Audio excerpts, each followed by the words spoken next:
when he led college football in completion percentage and he threw almost 40 touchdowns for over 4,000 yards.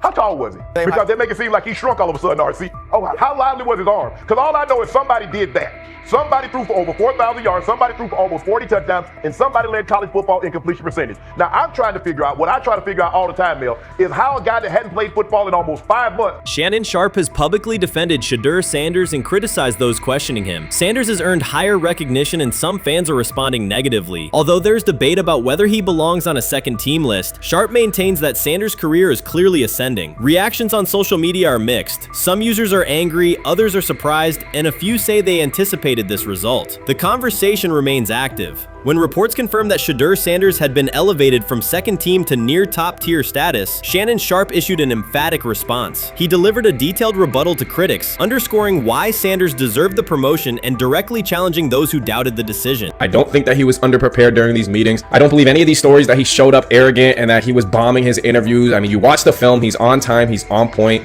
You watch his interviews, he answers like a 10-year NFL veteran. Like, he's clearly dominating OTAs. It's every single day there's a new report of how well he's doing for the Browns in OTAs. And I mean, you can say what you want, it's just OTAs. Okay, if that's your new narrative, then he's doing exactly what he needs to be doing. He's on point, he's on time, he's getting the respect of his teammates, and he's making plays. So we're gonna see years down the line, something's gonna come out that I don't know what exactly it was, but something will come out. Critics have been waiting for an opportunity to dismiss Sanders. They labeled him overrated, accused him of benefiting from nepotism, and claimed his profile came only from his last name and polished image. Within their own echo chamber, they cited every game in which he fell short of huge passing numbers as validation of their doubts. Since Sanders has begun receiving formal recognition, criticism has escalated. A wave of self-appointed analysts is dissecting his throwing mechanics and team role, and many online commentators now argue that his promotion reflects deeper problems within the sport. Shannon Sharpe rejected each criticism directed at Shedeur Sanders. During the broadcast, he turned a routine segment into a detailed examination, acting as presenter, interrogator, and fact-checker. Sharpe walked viewers through game film, season statistics, and scouting reports to show why Sanders merited his recent promotion. Whenever a panelist claimed Sanders had not earned the role, Sharpe countered with completion percentages, efficiency ratings under pressure, and documented late-game drives that changed outcomes. He stressed that the backlash was driven less by on-field evidence and more by reluctance to revise earlier opinions. Sharpe argued that critics were upset not because Sanders lacked qualifications, but because his progress contradicted their initial narrative. By the end of the discussion, Sharpe had moved past simple defense and reframed Sanders as a clear example of performance-based advancement, demonstrating that early predictions can be wrong. Never heard of no Dylan Gabriel or Tyler Shock. What the hell is that? So how is Shedeur Sanders going behind them? I'll tell you how. Collusion. 4 different times they passed on him. How the hell does that happen? 4 rounds. It doesn't happen to a quarterback. We've never seen anything like this before.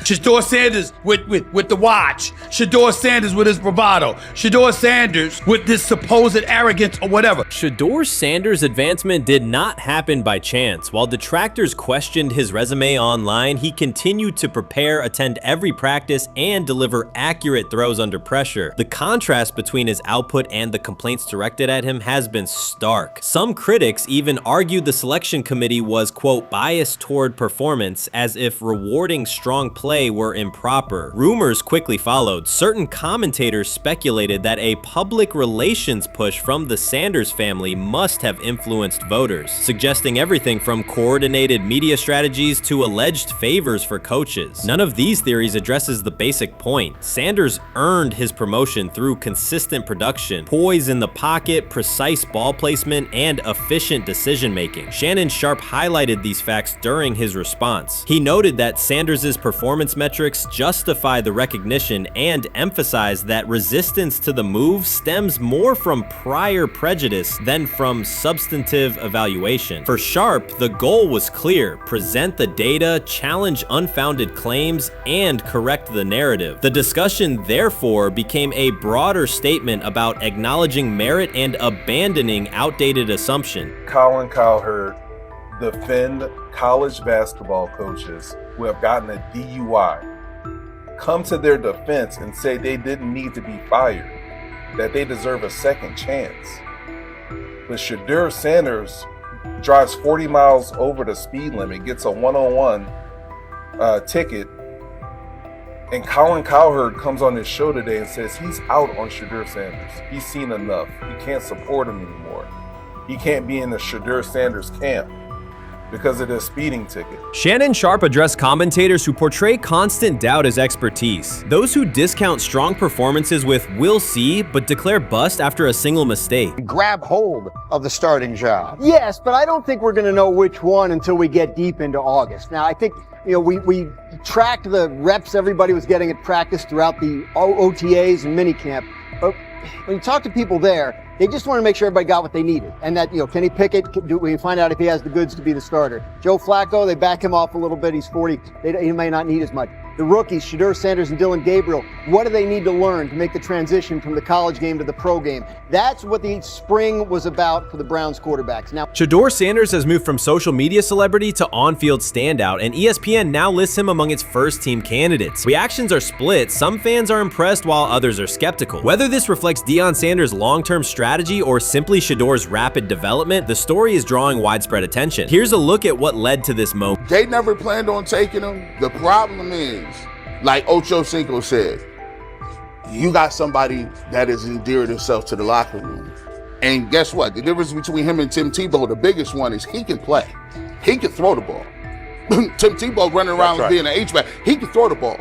And he's done everything he needs to do. He ain't saying nothing. He ain't rocking the boat. He ain't mad about the reps. He ain't mad about none of that. All the people out there want to see is this, like Tyvis said earlier. We want to see what he can do with Jerry Jeudy. Online reactions are sharply divided. Some fans strongly support Sanders, while others argue he is overrated. Traditional analysts cite statistics and claim his recognition comes mainly from his father's name. Sanders supporters are actively celebrating his rise and already predicting a future NFL career. Sports media outlets have made his candidacy a central topic of debate. The discussion now extends beyond statistics and victories to include his marketability, public image, and on-field presence. Sorry, is Shedeur Sanders going to get a chance to win this job? Do you believe he gets a legit shot to win this job? Listen, I think, first of all, the action's going to really start in training camp. Like, forget all the OTA stuff. You don't win a job in OTA. The real action starts in training camp. And just like Shedeur said, during the mini camp, when it's time to take your reps, you got to make the most of it. Because I think early on, there's going to be a lot.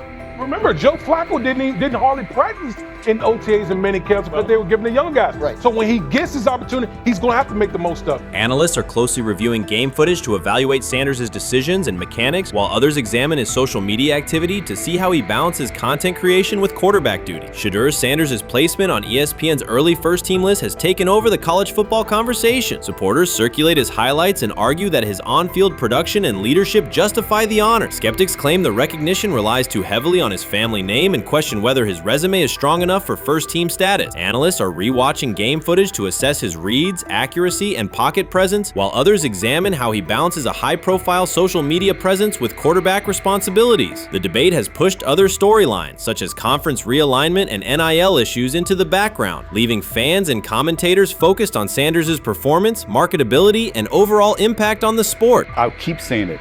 I believe Shedeur Sanders should play more games than any other quarterback on this roster this year, because he's the only guy that I look at and say they might have something here. Because I'm telling you right now, they left night one of the draft saying we are taking our quarterback next year. So it's on Shedeur or Dillon or Kenny, probably not Joe, to change their mind. To change their mind. But you got to find out. You got to find out. Opinions differ on whether Sanders is benefiting from his family name or simply showing real progress, but the attention is undeniable. Social media is flooded with edited images elevating him to legendary status. Critics argue the first-team nod is driven by hype and marketability, while supporters point to his flashes of strong arm talent, field vision, and decision-making. Regardless of motive, the announcement has dominated the football news cycle and intensified debate over how much of his rise is performance-based versus media-driven. Highlight reels rarely show Sanders' turnovers, late-game mistakes, or inconsistent stretches. Being named to a first-team watch list suggests sustained dominance, something Sanders has displayed only in flashes. His selection appears driven as much by brand recognition and media appeal as by performance. ESPN's decision has intensified debate. Data-driven critics post statistics that question his resume, while passionate supporters predict awards and future NFL success. Commentators recall a time when first-team consideration required years of proven excellence. Yet many fans already see the announcement as confirmation that Sanders is on track for major college football honors. Shedeur Sanders has earned first-team reps when training camp commences later in July. I'm not saying like he's the first guy up. when you do 11 on 11s, day 1, 2, 3, 4, 5 at training camp. I'm not necessarily saying that. But he's the one quarterback that we didn't get a chance to see take reps with the ones. But I think Shedeur has a chance to make this conversation interesting if he gets those reps with the ones and he has the same success that he did with the 2s, the 3s, and the 4s. I have confidence he can show you something, but I got to see it. We all got to see it before we can actually judge that. Some believe Deion Sanders is already preparing for an award ceremony, while others are furious, threatening to protest ESPN's credibility over Shedeur's first-team mention. Critics argue that honoring Sanders without a full season of elite play undermines college football standards. Supporters insist his performance and profile justify the recognition. The debate reflects a broader clash between traditional merit-based evaluation and modern brand-driven visibility. In today's landscape, first-team consideration is no longer only about statistics. It also involves marketability and audience engagement. Whether welcomed or rejected, Sanders commands attention and embodies the sport's shift toward both performance and personal brand. You made an interesting point. So I tend to have the drip, drip, drip. This was my Johnny Manziel theory, is that everybody makes mistakes, especially when you're young. But if I see 2, 3, 4, 5, then you've got a plumbing issue. It's not just you didn't close the faucet. So there's about 6 pieces of video in college where Shedeur was a little bit of a brat, whatever. Then there's the legendary cringy draft room. Didn't love that as a B prospect. Then there's back-to-back speeding tickets, both over 90, and a missed arraignment. The NFL is navigating unexpected headlines after a former Browns coach publicly defended Shedeur Sanders in response to reports of multiple speeding tickets. The coach's statement has sparked extensive online debate. Supporters welcome the show of loyalty, while critics question the motive. Sanders now finds himself at the center of an unforeseen controversy, and observers want to know why a Cleveland coach is standing so firmly in his corner. The story is developing rapidly and continues to draw intense attention. When it came out that he got a speeding ticket, I said it's not really that big a deal. I feel very differently about it now. Over 40 miles an hour over the speed limit, less than 2 weeks after you just got a ticket. I don't know if that's entitlement or immaturity. There's got to be some teams that are feeling very good right now that they didn't draft him. Observers are focusing on Shedeur Sanders' recent speeding ticket, treating the violation as a measure of his character and sidelining his athletic, academic, and philanthropic accomplishments. The incident, driving 15 miles per hour over the limit in a borrowed Lamborghini, has drawn sharp criticism. In response, a former Cleveland Browns coach has taken the opportunity to comment, even though the franchise is widely viewed as unstable due to its frequent coaching changes and limited on-field success. By defending Sanders, he presents himself as an authority on discipline and leadership. The statement, coming from an organization seldom praised for stability, has nonetheless attracted considerable attention across the league. You want to defend him a little bit. I thought this was an interesting take. Yeah, I thought it was really interesting that you said you were out because of the speeding tickets. To me, that's such a minor thing. You were so high on him in terms of his completion percentage in OTAs, and I thought that was a little aggressive on your part. But with the speeding tickets, I got a speeding ticket the first night of the draft, my first year there. I thought maybe I'd get the benefit of the doubt, but they gave it to me anyways. As soon as the former Browns coach defended Shedeur Sanders, social media erupted with commentary, resembling the volume of draft night coverage. Posts and opinions appeared within minutes, and criticism escalated rapidly. Detractors amplified Sanders' minor speeding violation, while supporters argued that such reactions were disproportionate to a single traffic citation. Shedeur Sanders received 2 speeding citations, and the minor traffic issue quickly drew national attention. Before considering the former Browns coach's response, it is useful to clarify the facts. Sanders, son of Pro Football Hall of Famer Deion Sanders and a current college quarterback, was twice ticketed for exceeding the limit while driving a high-performance vehicle. Commentary on social media escalated rapidly, with critics framing the incident as a significant character concern, even as the league has historically tolerated far more serious legal transgressions. Stepping into the debate, a former Cleveland Browns coach, best known for a tenure filled with losses and contested decisions, issued a strong public defense. He argued that 2 speeding tickets should not define Sanders' reputation or overshadow his on-field talent and community work, urging a balanced assessment of the player's actions. I don't love it from a 5th-round draft pick. I don't love that it happened multiple times, but I do think that this is the first time he's been away from his dad And there's gonna be some growing pains. Now, would I sell my stock on it like you are? Not because of a couple speeding tickets, especially in light of the problems that Brown's quarterback room has had to deal with legally in the last few years. I mean, this is nothing. The debate quickly shifted from 2 speeding citations to broader claims about integrity, growth, and leadership. The former Browns coach framed the infractions as moments for personal development and urged observers to view them in context. Critics responded forcefully. Some called for disciplinary action, others questioned Deion Sanders' parenting, and a few sought to discredit the coach himself, despite his professional record already being widely analyzed across the league. The reaction underscores an apparent inconsistency in public standards. Fans often overlook on-field confrontations, heated sideline arguments, and other significant controversies, yet they treated Sanders' routine traffic offenses, speeding without evidence of reckless endangerment, as indicators of serious character flaws. If such minor violations were adopted as the primary measure of morality in professional football, many players would face similar criticism.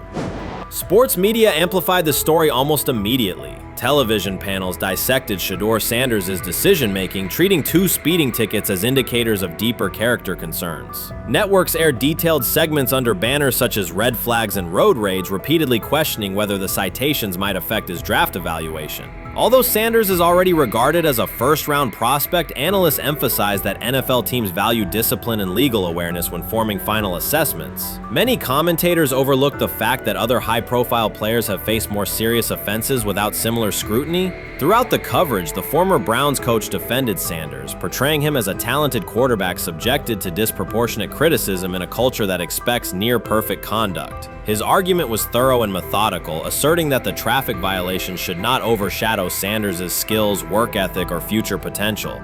Commentators point out that the coach's intervention was not entirely selfless. He recognized the publicity potential. One day he was an overlooked figure from a struggling Browns era, the next he was a trending name across sports media. The discussion quickly expanded beyond Sanders' speeding citations to questions of image management and narrative control. Critics demanded disciplinary measures, public apologies, team sanctions, and formal statements, yet their objections seemed directed less at the traffic infractions themselves and more at Sanders' high profile, confidence, and resistance to traditional expectations. In practical terms, Sanders' brand remains intact. The coach secures renewed relevance, and the episode supplies another headline in the ongoing story of modern football. The next time Sanders is seen in a high-performance car, the debate will likely reignite, focused not on speed limits, but on the broader culture of the league. Meanwhile, new voices continue to join the conversation. Broadcaster Colin Cowherd has already weighed in, offering his own reassessment of the incident and its broader implications. Breaking news, Shedeur Sanders last night was pulled over going 100 miles per hour. All right, he clocked 101, 41 miles an hour over the speed limit in Cleveland. He will have the opportunity to fight the ticket in court. Now, I'm not exactly sure where he was pulled over, whether or not that it was in Ohio or whether or not that it was in his home state. But typically when you're going 40 over, that's flirting with the line of reckless driving.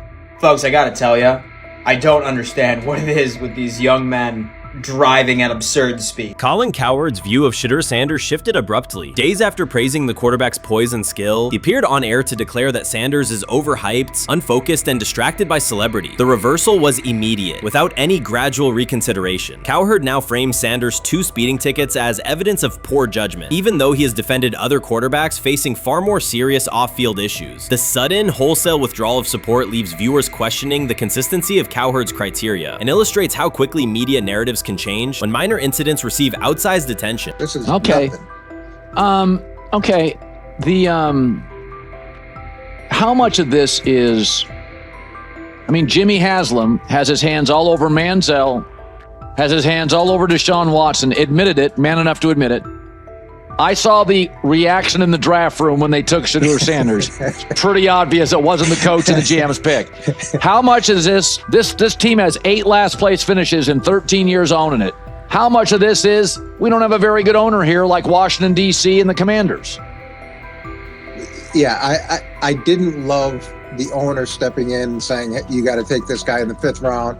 and I doubt they'll ever admit to it. While Colin Cowherd urged teams to move on from Shedeur Sanders, former Browns coach Eric Mangini offered a more measured response. Mangini, whose tenure in Cleveland was marked by mixed results, used his platform to provide context rather than condemnation. Instead of sensationalizing the speeding violations, he encouraged viewers to consider Sanders' circumstances. A 21-year-old quarterback whose life is scrutinized both on and off the field. Mangini acknowledged that the tickets were mistakes, but emphasized that they do not by themselves define Sanders' character or future. He noted the extraordinary attention athletes received today, combining the responsibilities of quarterback, public figure, and social media presence. Under such pressure, missteps are magnified, and criticism multiplies quickly. Mangini concluded that any evaluation of Sanders should weigh the totality of his behavior, performance, and growth, rather than isolate 2 traffic citations as decisive evidence of poor judgment.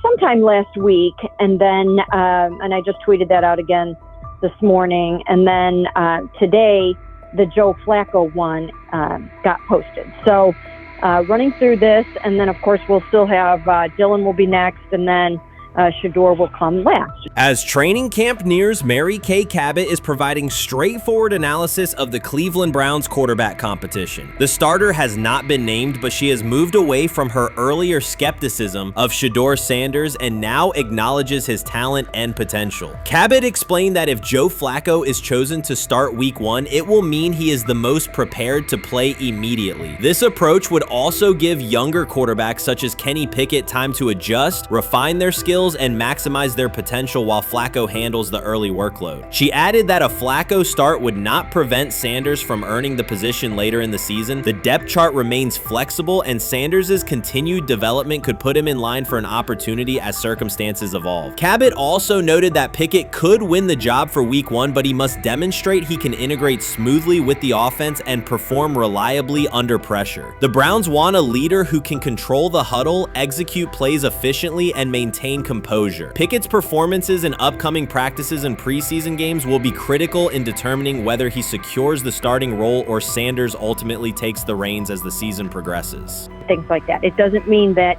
that Kenny can't swoop in there and steal that job by them, but he's really going to have to show that he has a complete mastery of this scheme and this system, and that they don't have to dial it back a lot to put him in there. So these will be some considerations, and I do think that that as the preseason goes along, it will become evident. Mary Kay Cabot recently stated that Shedeur Sanders is ready, and the Cleveland Browns are monitoring him closely. After a strong showing during organized team activities and minicamp, Sanders has made notable strides in his development. With continued progress, he is expected to return to the field prepared to contribute meaningfully. The Browns coaching staff is tracking his growth, and anticipation about his long-term role is increasing. Cabot added that if Sanders maintains this trajectory and continues to demonstrate poise within the team, he will have a legitimate chance to earn the starting quarterback job. Each practice rep strengthens his case, reinforcing the possibility that his development could benefit both the player and the organization. As Sanders impresses, discussion about his future in Cleveland becomes more compelling. Cabot also emphasized Sanders' advanced understanding of the offense. She noted that his football IQ appears in every drill and that he seems ready to execute the Browns system at full speed. His ability to process defenses quickly and make decisive reads distinguishes him from his peers. With the appropriate opportunity, Cabot believes Sanders could become a genuine difference maker for the Browns. One area Cabot highlighted is Sanders' command of pre-snap adjustments. His capacity to diagnose defensive fronts and communicate changes gives him an edge and reflects high football intelligence. If he translates those reads into consistent connections with his playmakers, he could elevate the Browns' offense significantly. By comparison, Cabot said quarterback Dylan Gabriel is still refining his grasp of complex terminology and play calling. While Gabriel possesses upside, Sanders' comfort with intricate concepts and his ability to manage tight pockets under pressure give him a clear advantage at this stage. Gabriel must sharpen those elements to compete at Sanders' level. Cabot previously reported that Sanders had already earned first-team practice snaps ahead of Gabriel. Her latest update confirms that Sanders is now approved as the Browns' starting quarterback, solidifying the organization's commitment to him as QB1. Expectations are high, and his response to the challenge will be closely watched throughout training camp and preseason. Cabot further noted that head coach Kevin Stefanski authorized Sanders to take expanded first-team reps beginning next month. This milestone underscores Sanders' readiness and the coaching staff's confidence confidence in his progress. As the regular season approaches, Sanders aims to cement his status as the starter, and the competition for that position is intensified. Though Sanders leads the race, Kenny Pickett remains in contention. Cabot stressed that Pickett must prove he can integrate seamlessly with the offense and perform consistently under pressure. His performance over the next several weeks will determine whether he can challenge Sanders for the starting role. With both quarterbacks vying for the top spot, the Browns' Week 1 starter will be one of the most scrutinized decisions of the upcoming season. For now, Cabot's reporting underscores Sanders' rapid ascent, strong football intellect, and growing command of the offense, qualities that position him well to lead Cleveland's offense when the opportunity arrives. What do you think is happening in Browns camp? What do you think is going to happen there before I let you go, Lewis? You know, I think it really does all depend on how Kevin is able to, as it relates to Shedeur, work him in enough. Well, one, Shedeur has to earn the right for Kevin and the staff to have discussions about, hey, we got to get him more reps with the ones and twos. We got to get him more reps with the ones and twos when we're going team period, not just walk through or not just 7-on-7 team. Louis Riddick reacted sharply on air after viewing practice footage from the Cleveland Browns. The clip showed quarterback Shedeur Sanders executing a string of precise throws while the Browns head coach watched with a broad smile. Riddick questioned whether the session was focused on evaluation or celebration, arguing that visible enthusiasm from the staff could cloud objective assessment of a rookie's progress. Earlier in the segment, Riddick's tone had been measured once the Sanders highlights appeared. He criticized the perception that a routine practice was being treated like a marquee event. He stressed that coaching reactions should remain subdued until performance translates into game situations. Riddick concluded by calling for accountability and asking the Browns to clarify how they plan to manage expectations for Shedeur Sanders as training camp continues. Couldn't imagine me myself saying, hey, you know what, as someone who has been at the very bottom to try and ascend to like some level of success, I could never imagine going, you know what would be really cool? I'm gonna play a joke on someone like this and make pretend that I'm a GM and I'm drafting you when actually I'm not, and then I'm gonna hang up and just giggle about it. Man, what the hell are we doing? Seriously, what are we doing when we think that that kind of crap is funny? I don't know. Trying to get likes on TikTok. I don't have the right words for it. Right, Lewis, I'm gonna say this. I don't have the right words for it. Few situations unsettle a former front office executive faster than watching coaches celebrate a rookie quarterback before pads come on in August. In Louis Riddick's view, the Browns staff did more than acknowledge promise. They acted as though they had already secured their franchise leader. Throughout the session, Shedeur Sanders delivered 40-yard throws off his back foot, ran crisp 2-minute drills, and displayed steadiness rare for a first-year player. According to reports, each successful rep drew audible admiration from the sideline, highlighting how quickly enthusiasm has escalated. When Riddick reviewed the same practice tape and heard the glowing comments, he challenged the reaction on live television. He argued that a few controlled drills should not override the methodical scouting and development work that normally guides roster decisions. Riddick's criticism focused less on Sanders' talent than on the evaluation process. He warned that comparing a prospect to established stars or joking about renaming the stadium creates pressure before the player has taken an NFL hit, faced a disguised coverage, or logged a preseason snap. Praising potential is acceptable, he said, but anointing a savior in July risks repeating the organization's history of premature quarterback expectations. Sanders brings confidence shaped by his father's legacy and his own disciplined preparation, yet Riddick insists that progress must be confirmed over time. He urged the Browns to temper public excitement, follow a structured development plan, and reserve celebratory reactions for on-field results that matter. Regular season production under live pressure, not highlight clips from a midsummer workout. He has to earn that. Kevin has to figure out a way to do that. So then you can reasonably assess what you have in him compared to Dylan Gabriel, compared to Kenny, compared to Joe Flacco. If you don't, then the conversation surrounding him is going to continue to be what it's been, which is, but for some people, he was overhyped all along. He's not that great of an athlete, doesn't have a big enough arm. There's a reason why he was a 5th-round pick, blah, blah, blah, which I don't believe. I believe if he is given enough reps, earns enough reps, and then is given enough reps in meaningful situations, He can throw the ball just as good as Joe, if not better, just as good as Kenny, if not better, just as good as Dillon Gabriel. After more than 2 decades in personnel and broadcast analysis, Louis Riddick was dismayed to see a franchise bypass basic evaluation standards after only a series of eye-catching minicamp throws. Reviewing practice footage from Cleveland, he observed Shedeur Sanders drilling 40-yard passes against uncovered receivers and running 2-minute sequences with poise. In Riddick's view, those reps, conducted without pads, contact, or a disguised rush, show arm talent but reveal little about how a rookie handles game pressure. Riddick said the Browns' reaction drifted from objective assessment to outright admiration. Multiple reports indicated coaches were sketching new concepts for Sanders during dinner and referring to dedicated Shedeur packages well before a padded practice. Even the veterans in the quarterback room showed no visible alarm, a sign that staff excitement had already reset the internal depth chart conversation. The analyst emphasized that his concern is not Sanders' skill set. He acknowledged the quarterback's arm strength, footwork, and composure, but rather how quickly the club appears willing to declare him its long-term answer. Riddick cited several past prospects who received similar midsummer acclaim only to stall once real competition began. Given Cleveland's long history of quarterback turnover, he argued the organization should focus on incremental milestones, processing post-snap reads, surviving live pass rushes, and rebounding from mistakes on Sunday afternoons. Riddick urged the Browns to temper expectations and follow a structured development plan so Shedeur Sanders can progress without undue pressure. One coach reportedly admitted he replayed Tuesday's scrimmage film so often that he lost sleep, an anecdote Riddick offered as proof that enthusiasm is already outpacing reality. All asking now is what is going on with Shedeur Sanders, and so the floor is yours. Maybe you can make sense of this free fall with what was at one point the top-rated quarterback in this draft class.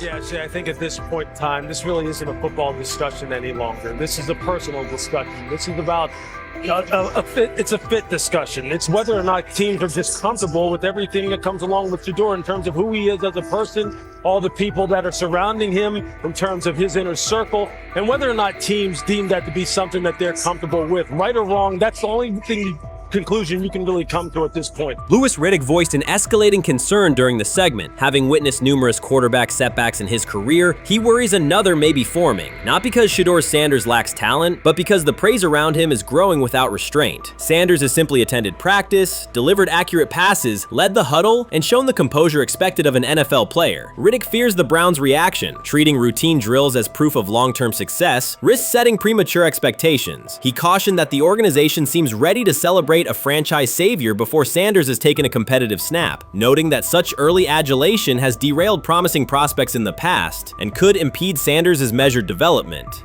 Shedeur Sanders did not treat day 4 of Browns training camp as anything other than work. He completed 8 of 11 passes with 3 touchdowns, operating with control and accuracy throughout the red zone periods. The throws were varied, a well-placed ball to rookie Luke Floria that led him across the goal line in stride, a firm throw to Cade McDonald over middle after a quick read, and a tight window completion to Deontay Johnson at the back of the end zone with 2 defenders closing. The sequence showed timing, poise, and placement under pressure. While national attention centered on Joe Flacco's underneath completions and Kenny Pickett's option and rollout periods, Sanders produced scoring plays on schedule. The performance was not the product of broken coverages or end-of-period reps. It came within structured work with defenders in position and the offense executing standard progressions. The accuracy rate, 8 completions on 11 attempts, reflected consistent mechanics and decisions. The operation was steady from huddle to snap to finish. Despite that session, the distribution of first-team snaps did not change. Camp logs indicated that Pickett and Dillon Gabriel continued rotating with the starters, while Sanders remained primarily with the second unit. With the first preseason game approaching, that choice drew more attention from observers who expected productive days to be followed by expanded opportunities. The question surfaced again: what additional evidence is required to evaluate Sanders with the top group? The 3 touchdowns illustrated different aspects of his profile. On the throw to Floria, Sanders used a measured trajectory to lead the receiver away from contact and into the end zone. On the ball to Johnson, he identified leverage, held the safety with his shoulders, and delivered to a precise spot at the back line. On the throw to McDonald, he eliminated the first read, reset, and drove the ball into the window before the hook defender could squeeze it. Each score reflected a particular tool: anticipation, manipulation, and velocity within standard timing. Comparisons to the other quarterbacks were straightforward. Pickett produced 2 touchdowns but placed 1 late ball that exposed a receiver to contact near the goal line. Gabriel accounted for 1 score, with additional gains coming on checkdowns and designed movement. Flacco advanced the ball in short increments without finishing drives during the same period. Sanders converted opportunities into points repeatedly and without turnovers. The rotation, however, remained unchanged. Head coach Kevin Stefanski and the staff continued to allocate first-team work to the same group, describing the process as an open evaluation. In practice, that has meant extended starter reps for Pickett and Gabriel, veteran scripts for Flacco, and second unit periods for Sanders. The disconnect between output and opportunity was notable, particularly given the stated goal of reaching an early decision at quarterback. When asked about the timeline recently, Stefanski said the preference was to decide sooner rather than later, an acknowledgement that the window for assessment is limited as preseason approaches. Speculation about motives is common in such situations. The discussion has included references to front office perspectives and ownership influence. Owner Jimmy Haslam is widely viewed as supportive of drafting Sanders. General manager Andrew Berry is known for prioritizing fit, traits, and process within the roster building model. Stefanski reports to Berry, and the practice plan reflects coaching evaluation within organizational parameters. None of that guarantees any outcome. It does explain why rotations can remain conservative even after strong individual periods. Regardless of internal views, the most useful next step for the evaluation would be a defined set of first-team snaps for Sanders to put comparable tape next to his peers. There was also outside attention on several practice segments from earlier in camp that showed Sanders throwing during lulls to non-receiver personnel, ball attendants, staffers, and assistants, while other quarterbacks were in script with full units. Those clips circulated widely and were interpreted by some as dismissive. Sanders addressed questions about it by narrowing the focus to preparation, explaining that his responsibility is to be ready for the work assigned and that he has adjusted at every level of competition, from HBCU ball to the Power 5 and now the NFL. The response matched his general approach: acknowledge the situation, maintain routine, and continue to execute when the next period begins. The broader draft day and narrative context remains part of the conversation. Sanders' college resume included efficient production and high completion rates across 2 programs, culminating in national recognition such as the Johnny Unitas Golden Arm Award. His selection in the 5th round was driven by varying evaluations of projection, scheme fit, and development timelines. The result is the current environment. He must present his case within limited windows, then wait for access to the next rung of competition. That does not make the process unfair, it makes it exacting. The best answer for him and for the staff is additional, comparable reps and clear tape. Fan reaction after day 4 was direct. Social accounts and comment threads filled with assessments that centered on performance rather than reputation. Sanders produced 3 touchdowns, avoided negative plays, and showed command in the red zone. Supporters pointed to that tape and asked for opportunities with the starters to verify whether the same rhythm carries over with the top receivers and linemen. The message was not about headlines. It was about the logic of evaluation in a compressed calendar. From an operational standpoint, Sanders' day reflected consistent fundamentals. His base was disciplined, his eyes matched his feet, and his timing aligned with route depths. On the Johnson score, he used a subtle shoulder turn to hold the safety before resetting and throwing to the back line. On the McDonald throw, the ball was out on the second hitch, arriving before the defenders could converge. On the Floria play, the arc and placement minimized the hit risk and maximized the run-through. Those are portable traits. They translate across units if the timing with receivers is established through reps. The staff's balancing act is real. They must prepare the presumed week 1 starter with sufficient continuity while also giving developmental players enough exposure to judge ceiling and floor. That tension is present in every camp. The cleanest path through it is to carve out defined first-team sequences for each competitor and evaluate the tape against comparable defenses and situations: high red zone, low red zone, 3rd and medium, and 2-minute. Sanders' performance on day 4 strengthened the case for such an allocation. Context matters off the field as well. Earlier in the offseason, 2 speeding citations, 91 miles per hour in Brunswick and 101 miles per hour in Strongsville, prompted public comment from Berry, who emphasized standards and safety. Sanders accepted responsibility, stated that he learned from the incidents and moved on. In camp, he has kept the focus on football tasks, install retention, cadence management, protection IDs, and post-practice review. He has also continued to build rapport across position groups, including veteran receivers and defensive defensive backs so that timing and expectations are clear when reps arrive. None of this diminishes the experience of the veterans in the room. Flacco has decades of film, Pickett has multiple seasons of NFL starts, and Gabriel brings mobility and a defined collegiate profile. It does, however, underscore the purpose of camp, to align decisions with current performance. Sanders produced the most efficient scoring period of the day. The next logical step is to see that operation with the starting unit, document the results, and compare them to the other candidates under the same conditions. The preseason opener will compress timelines further. Install packages expand, and coaches begin to narrow personnel groupings. If the objective is to identify the quarterback who can operate the offense most cleanly on Sundays, then structured exposure now will give the staff better information later. A small but deliberate set of first-team snaps for Sanders, scripted early downs, a third down sequence, and a red zone series would provide data without disrupting broader preparation. Until that occurs, Sanders can only continue to control process and execution. Day 4 showed what that looks like when opportunities align. Efficient reads, disciplined mechanics, and finishes in the end zone. He did not seek attention for the sequence. He put it on tape. If the evaluation remains consistent with the stated competition, comparable snaps should follow. If they do, the staff will have a clear, side-by-side measure. If they do not, the question from observers will remain the same. What more needs to be seen to justify the look? For now, the record from day 4 is clear. 8 completions on 11 attempts, 3 touchdowns, no turnovers, red zone precision, consistent control at the line and in the pocket. Those are tangible outputs. They merit a defined opportunity with the starters as the team moves toward preseason and the decision that follows. Whether or not that opportunity arrives immediately, Sanders has shown the preparation and execution necessary to be evaluated on equal footing. The next step is a matter of allocation, not speculation. The 2025 NFL Draft was expected to be Shedeur Sanders' moment. Many projected him as a top 10 talent and a headline quarterback in one of the most discussed college football storylines in years. Instead of walking across the stage on the first night, he waited through 3 days without a call. There was no celebration, only silence. When the phone finally rang at pick no. 144 in the 5th round, it was the Cleveland Browns. With that selection, the financial outlook changed dramatically. The Sanders family believes this was not a typical draft slide, but the result of coordinated action. They are pursuing a $100 million lawsuit alleging collusion across parts of the league.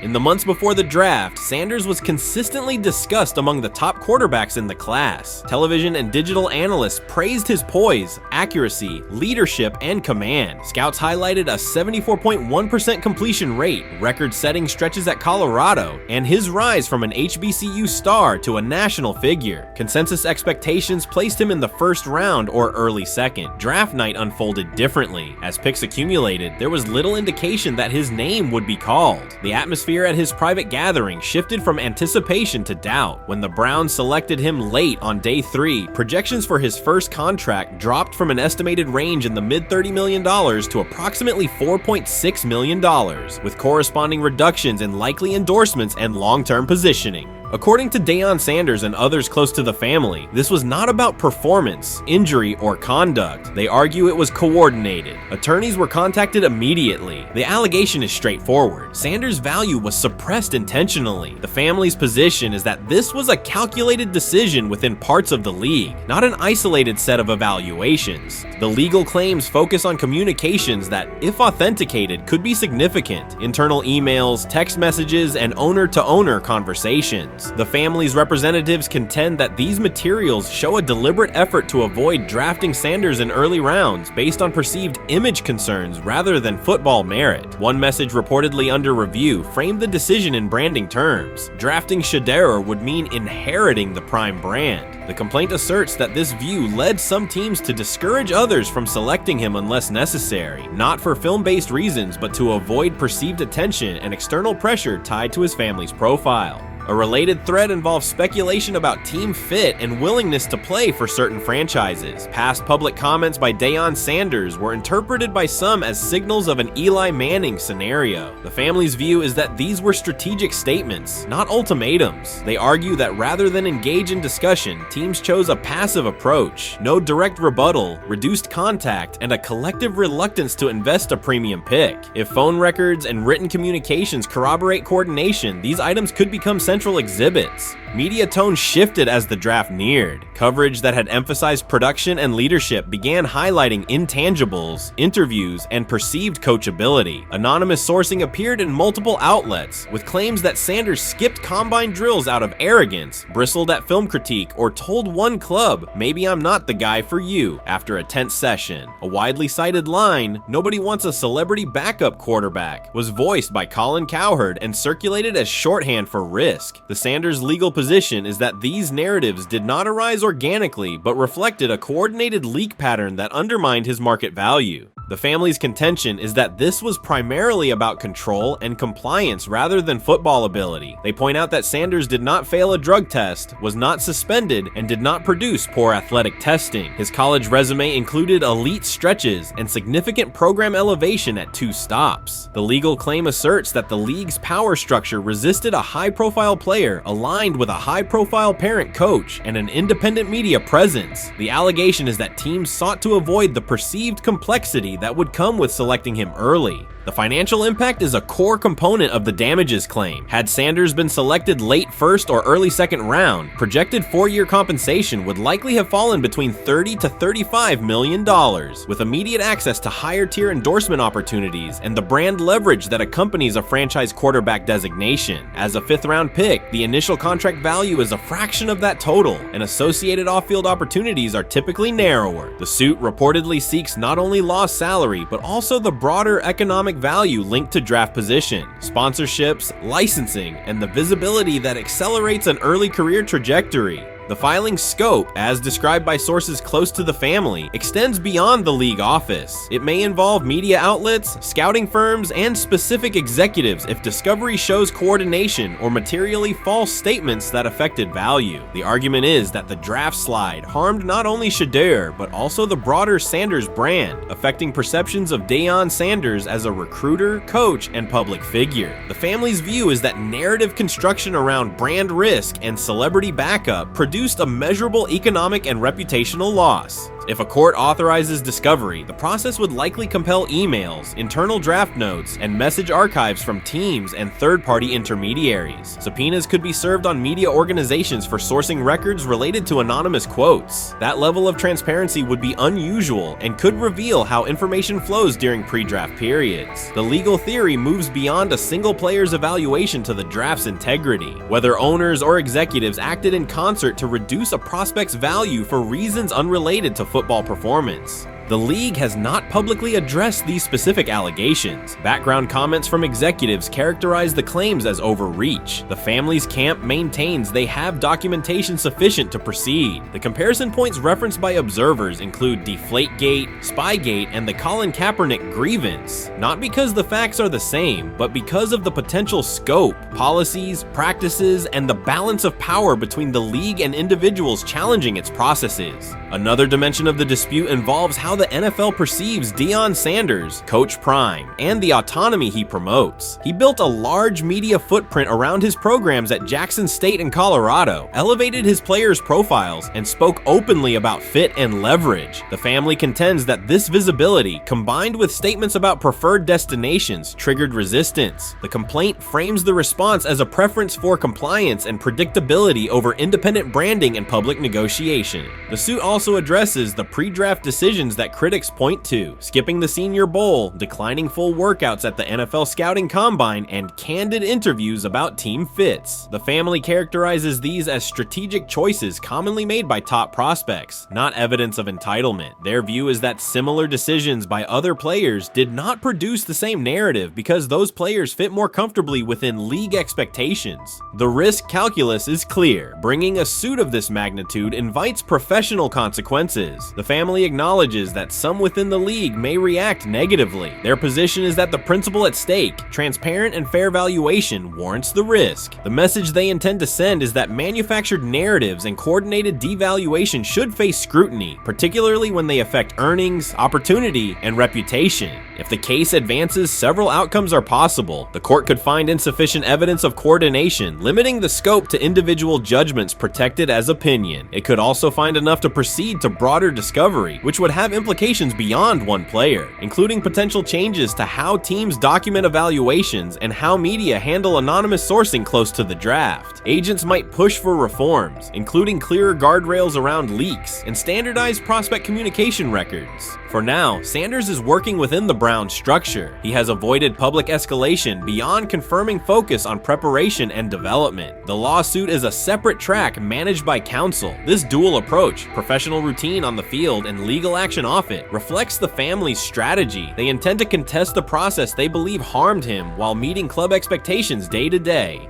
The core allegations remain consistent across their statements. A talented quarterback saw his draft value suppressed by coordinated behavior tied to branding concerns and public positioning rather than football merit. Media narratives amplified that shift, and the result was a substantial, quantifiable loss. The remedy sought includes compensation and a measure of accountability that could deter similar conduct. Whether the claims are ultimately proven will depend on documentation and testimony. If emails, texts, and call logs substantiate coordination, the impact could be significant, prompting policy review around pre-draft communications and media engagement. If not, the case may narrow to disputes over opinion, perception, and the gray areas of scouting. Either way, the filing signals a willingness to confront entrenched practices and to test in court how far the process extends beyond film and interviews. This situation has moved from speculation to litigation. It addresses control, image, and power in a system that influences careers and compensation. It also underscores how public narratives can shape market outcomes. Sanders' path now has two tracks: earning opportunities on the field in Cleveland and seeking redress off the field for what the family views as an avoidable and orchestrated loss. The questions at stake are larger than one draft slot. They touch on how the league values independence, how information is weaponized, and what recourse exists when a player believes the evaluation moved from football to optics. The answers will emerge through practice reps and, potentially, through discovery and a courtroom record. The rumors have ended. The decision is public. Cleveland Browns owner Jimmy Haslam has informed every level of the organization that unless an unforeseen injury intervenes, Shedeur Sanders will start at quarterback in Week 1. The announcement is not an informal suggestion or a quiet push in the background. It is a direct order. Multiple independent reports, amplified most visibly by Colin Cowherd,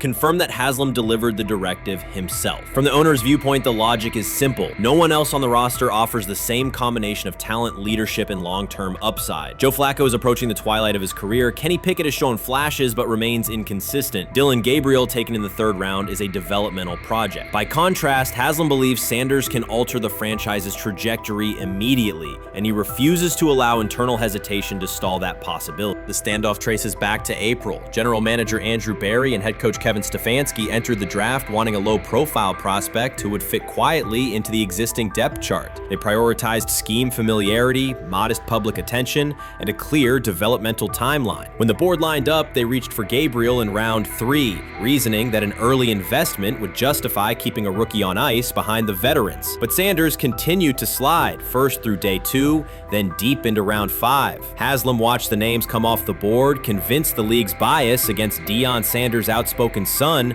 was obscuring legitimate first-round talent. When Cleveland's 5th-round pick arrived and Sanders was still available, Haslam intervened. He did more than approve the choice. He overrode the original plan, making it clear that the organization would select Sanders and give him every chance to compete. From that moment on, the Browns' internal narrative splintered into 2 camps: those ready to accelerate around their owner's vision, and those still trying to protect their original approach. Once rookie minicamp began, Sanders erased much of the speculation. He commanded huddles, processed coverages quickly, and delivered throws with anticipation that belied his draft slot. Teammates noted his willingness to accept blame for missed timing, then correct the error without dramatics. While Flacco and Pickett split most first-team reps, Sanders treated limited opportunities as full-speed auditions. During organized team activities, he identified blitz looks, redirected protections, and consistently found his second read when the primary route was covered. More than one defensive veteran told local reporters that Sanders looks like the best arm in the building. That assessment forced Berry and Stefanski to reevaluate their timetable.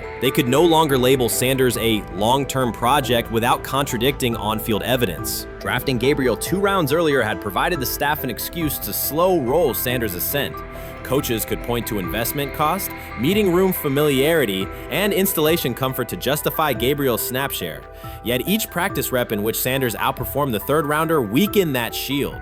Behind closed doors, position coaches began requesting more Sanders film for cut-ups, and offensive assistants quietly shifted meeting questions toward concepts the rookie already executed well. By mid-June, Barry himself started describing Sanders not as a developmental asset, but as a competitive option. Those subtle linguistic changes signal the front office's recognition that the narrative had moved beyond their control. Haslam's history with quarterbacks is well documented. His pushes for Johnny Manziel, Baker Mayfield, and Deshaun Watson were high-visibility swings, each driven in part by a desire to generate excitement as well as wins. Critics highlight those choices to question his evaluation track record, yet Haslam perceives Sanders differently. Where Manziel carried off-field concerns, Sanders brings a reputation for professionalism. Where Mayfield's leadership style divided veterans, Sanders' approach has united receivers and linemen. Where Watson's trade involved unprecedented controversy, Sanders arrived at minimal draft cost. Haslam sees a rare chance to capture star potential without mortgaging the future, and he is unwilling to cede that upside to cautious pacing. Cleveland supporters, weary of revolving door quarterbacks, have rallied around Sanders with unexpected speed. Sales of customized Sanders number 2 jerseys surged within days of rookie minicamp. Training camp ticket requests spiked once local media circulated videos of Sanders making NFL-caliber anticipation throws during 7-on-7 periods. The mood in Northeast Ohio has changed from tentative hope to active belief. Longtime season ticket holders who once shrugged at preseason storylines now debate Sanders' footwork at neighborhood barbecues. Social media engagement for Brown's content has climbed, driven by highlight compilations of the rookie threading seam passes between linebackers and safeties. All of this places Kevin Stefanski in a fragile position. If he opens week 1 with a veteran starter and the offense sputters, criticism will be swift. Each stalled drive will be interpreted as evidence that he ignored the owner's edict and the fan base's intuition. Conversely, if he names Sanders the starter solely under pressure, any early struggles could be framed as proof that Sanders was rushed, further exposing Stefanski to blame. The only sustainable solution is conviction. Either stand behind a veteran with clear strategic reasoning or embrace Sanders fully and structure the offense around his strengths. Splitting the difference, rotating series, delaying first-team reps, or using vague competition language will satisfy no one and likely jeopardize locker room clarity. Sanders' personal approach has reinforced Haslam's confidence. Instead of taking post-draft downtime,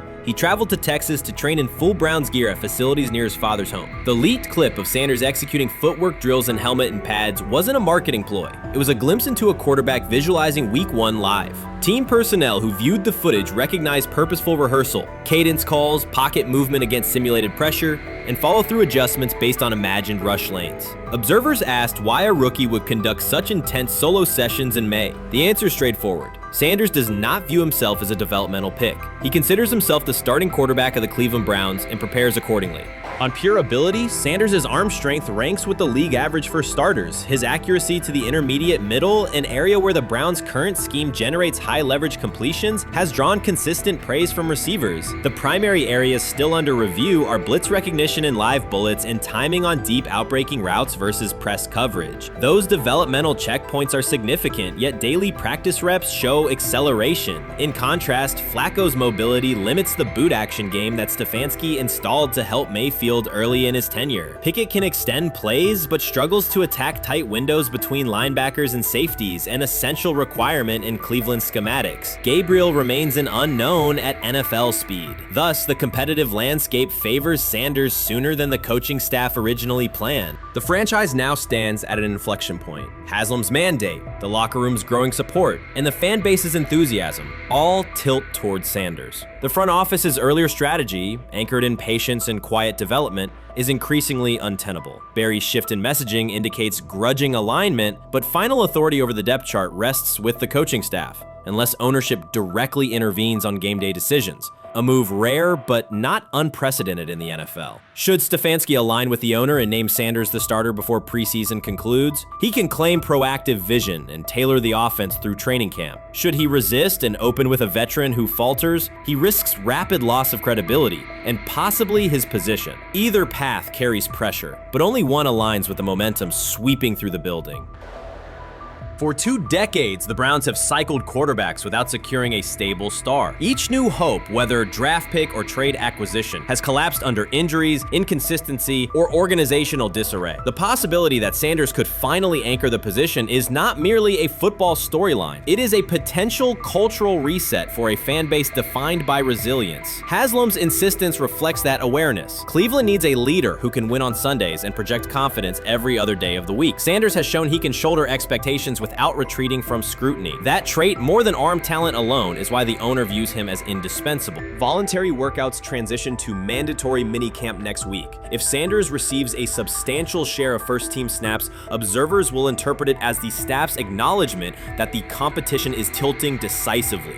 A public declaration may not follow immediately, but every rep allocation is a signal. If, however, the staff continues funneling most top unit snaps to Flacco or Pickett, tension will escalate. Local media will question the evaluation process. National analysts will debate the merits of letting a rookie learn through live action versus controlled practice. Inside the facility, players will recognize any disconnect between performance and opportunity, and unity could fray. The Browns have reached a decisive moment. Shedeur Sanders has demonstrated the skill, poise, and work ethic to justify starting in week 1. Jimmy Haslam has publicly positioned him as the future, and by implication the present of the franchise. Kevin Stefanski and Andrew Berry must either endorse that vision or brace for the consequences of delaying it. For Cleveland fans, the significance is clear. A legitimate chance to exit the cycle of quarterback uncertainty and rally behind a signal caller capable of commanding the field and galvanizing the city. Whether that opportunity is seized promptly or postponed will define the Browns' 2025 season and likely the tenure of the decision makers involved. Shedeur Sanders doesn't ask for excuses. He hasn't blamed limited reps, patched together receiver groups, or fourth-string offensive linemen struggling against Cleveland's second-team defense. He shows up, works, and demonstrates why he belongs. On day 3 of Browns training camp, for the first time since OTAs, he finally received something close to a fair opportunity. He lined up with the second unit during an 11-on-11 period and made the most of it. In 8 plays, he did what he typically does when given a chance. He executed. He went 2 for 2 on a quick series, finishing with a decisive throw to tight end Blake Whiteheart that immediately caught the sideline's attention. There was no hesitation in his drop, no unsettled feet, and no panic. Just firm, accurate timing and clean operation. It raised an obvious question. What has taken so long for the Browns to evaluate him with a functional group? The story isn't only about one throw, it's about the delay before it. Sanders has been the guy for most of his football life, commanding high school programs, starring in the Southwestern Athletic Conference at Jackson State, then operating under national attention at Colorado. For the first time, he's been told to wait. He has treated that reality as part of the job rather than a setback. He has prepared like a professional since the moment he arrived, and on the 3rd day of camp in heavy heat, he let the football represent his case. While coverage focused on the veteran presence of Kenny Pickett and Joe Flacco, Sanders made an impression with minimal volume. The difference with the second team was immediate. Protection held up, routes were on schedule, and progressions unfolded as designed. Within that structure, he looked like the quarterback who led efficient offenses at Jackson State and Colorado. Calm in the pocket, decisive in his reads, and accurate to tight windows. This was not simply a good practice period, it was a clear statement. He was not just operating the script, he was directing it. The timing was sharp, the reads were clean, and the seam throw to Whiteheart was a high-level anticipation throw, professional in placement and pace. The narrative around Sanders should reflect that when he is placed in a workable situation, his strengths are visible. Early work with 4th unit personnel included protection issues and unreliable spacing. With the 2nd unit, those variables stabilized and his work looked consistent with his resume. The performance supported a straightforward conclusion. The evaluation should move forward with higher quality reps. Sanders has been explicit about his approach. He does not request special treatment. He intends to be prepared so that when an opportunity appears, he can step in without a drop-off. He has said he wants to be ready for anything and not offer explanations after the fact. That mindset fits what teammates and coaches have observed. A quarterback focused on the assignment, not the conversation around it. The conditions were demanding: relentless sun, heavy humidity, and a practice tempo that stressed decision-making. Many players fatigued as the session wore on. Sanders did not show signs of rushing reads or forcing the ball. He managed the pocket, reset his base when necessary, and continued to deliver on time. The path he has taken, HBCU starter in the SWAC, then Power 5 starter under constant attention, has prepared him for compressed evaluation windows. He has been under scrutiny for years. The heat did not change his process. He moved defenders with his eyes, anticipated breaks, and stepped into throws with balance. The crowd was not chanting his name, and there were no ovations. That was irrelevant to the task. He is focused on the locker room and the staff, and he is building credibility the same way he did at previous stops, by being reliable when the ball is snapped. Quarterbacks coach Bill Musgrave has emphasized ignoring external noise and keeping attention on install, footwork, and timing. Sanders is familiar with the dynamic. He has been followed by cameras and commentary since his early teens. He has experience living with attention and still adhering to routine. Under heat, with a narrow set of snaps and multiple decision points, he stayed composed and effective. 2 speeding citations, 91 miles per hour in Brunswick and 101 miles per hour in Strongsville, became national items. General Manager Andrew Berry characterized the decisions as not smart and stressed that it's not only about driving fast, but about the safety of others. Sanders accepted responsibility, stated that he learned from the incidents, and said he would follow the rules. The attention to those citations did not alter his daily schedule or his practice preparation. He arrived early, stayed engaged, and kept the discussion centered on work.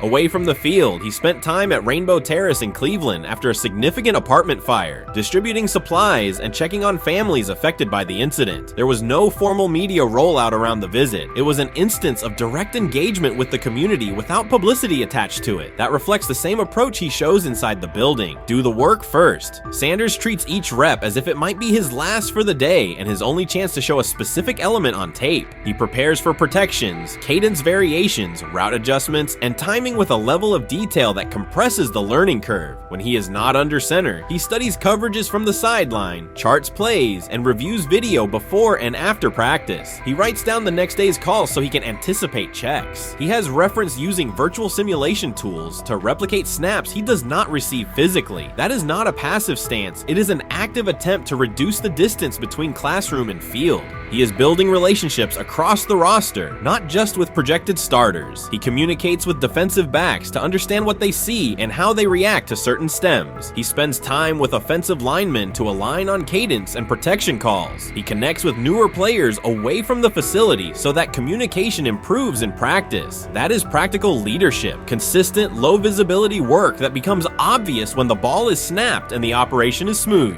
3 days into camp, a central question remains. Why hasn't he taken a first-team rep? Flacco has seen work. Pickett has seen work. Dillon Gabriel has been cycled in. Sanders has remained behind all 3 on the depth chart while producing efficient periods when provided stable support. Head coach Kevin Stefanski has not publicly detailed the plan for distributing first-team snaps among the quarterbacks. When asked, Sanders answered that it is not his place to comment on rotation decisions. That response aligns with his day-to-day conduct, respectful, professional, and centered on the next assignment. The staff is managing a room with a Super Bowl MVP, a former first-round pick, multiple rookies, and a new set of combinations on the offensive line. That creates a set of decisions about exposure, pacing, and evaluation windows. Within that context, Sanders has presented a clear case for additional evaluation. He has shown he can execute the offense as designed when the variables are standard. Musgrave has a long-standing connection with the Sanders family through his time as a teammate of Deion Sanders in San Francisco. That familiarity supports direct communication. It does not guarantee anything about the depth chart, but it does help streamline teaching, feedback, and expectation setting. Inside the defensive back room, veterans such as Denzel Ward have provided perspective on timing, leverage, and eye discipline that Sanders has incorporated into his preparation.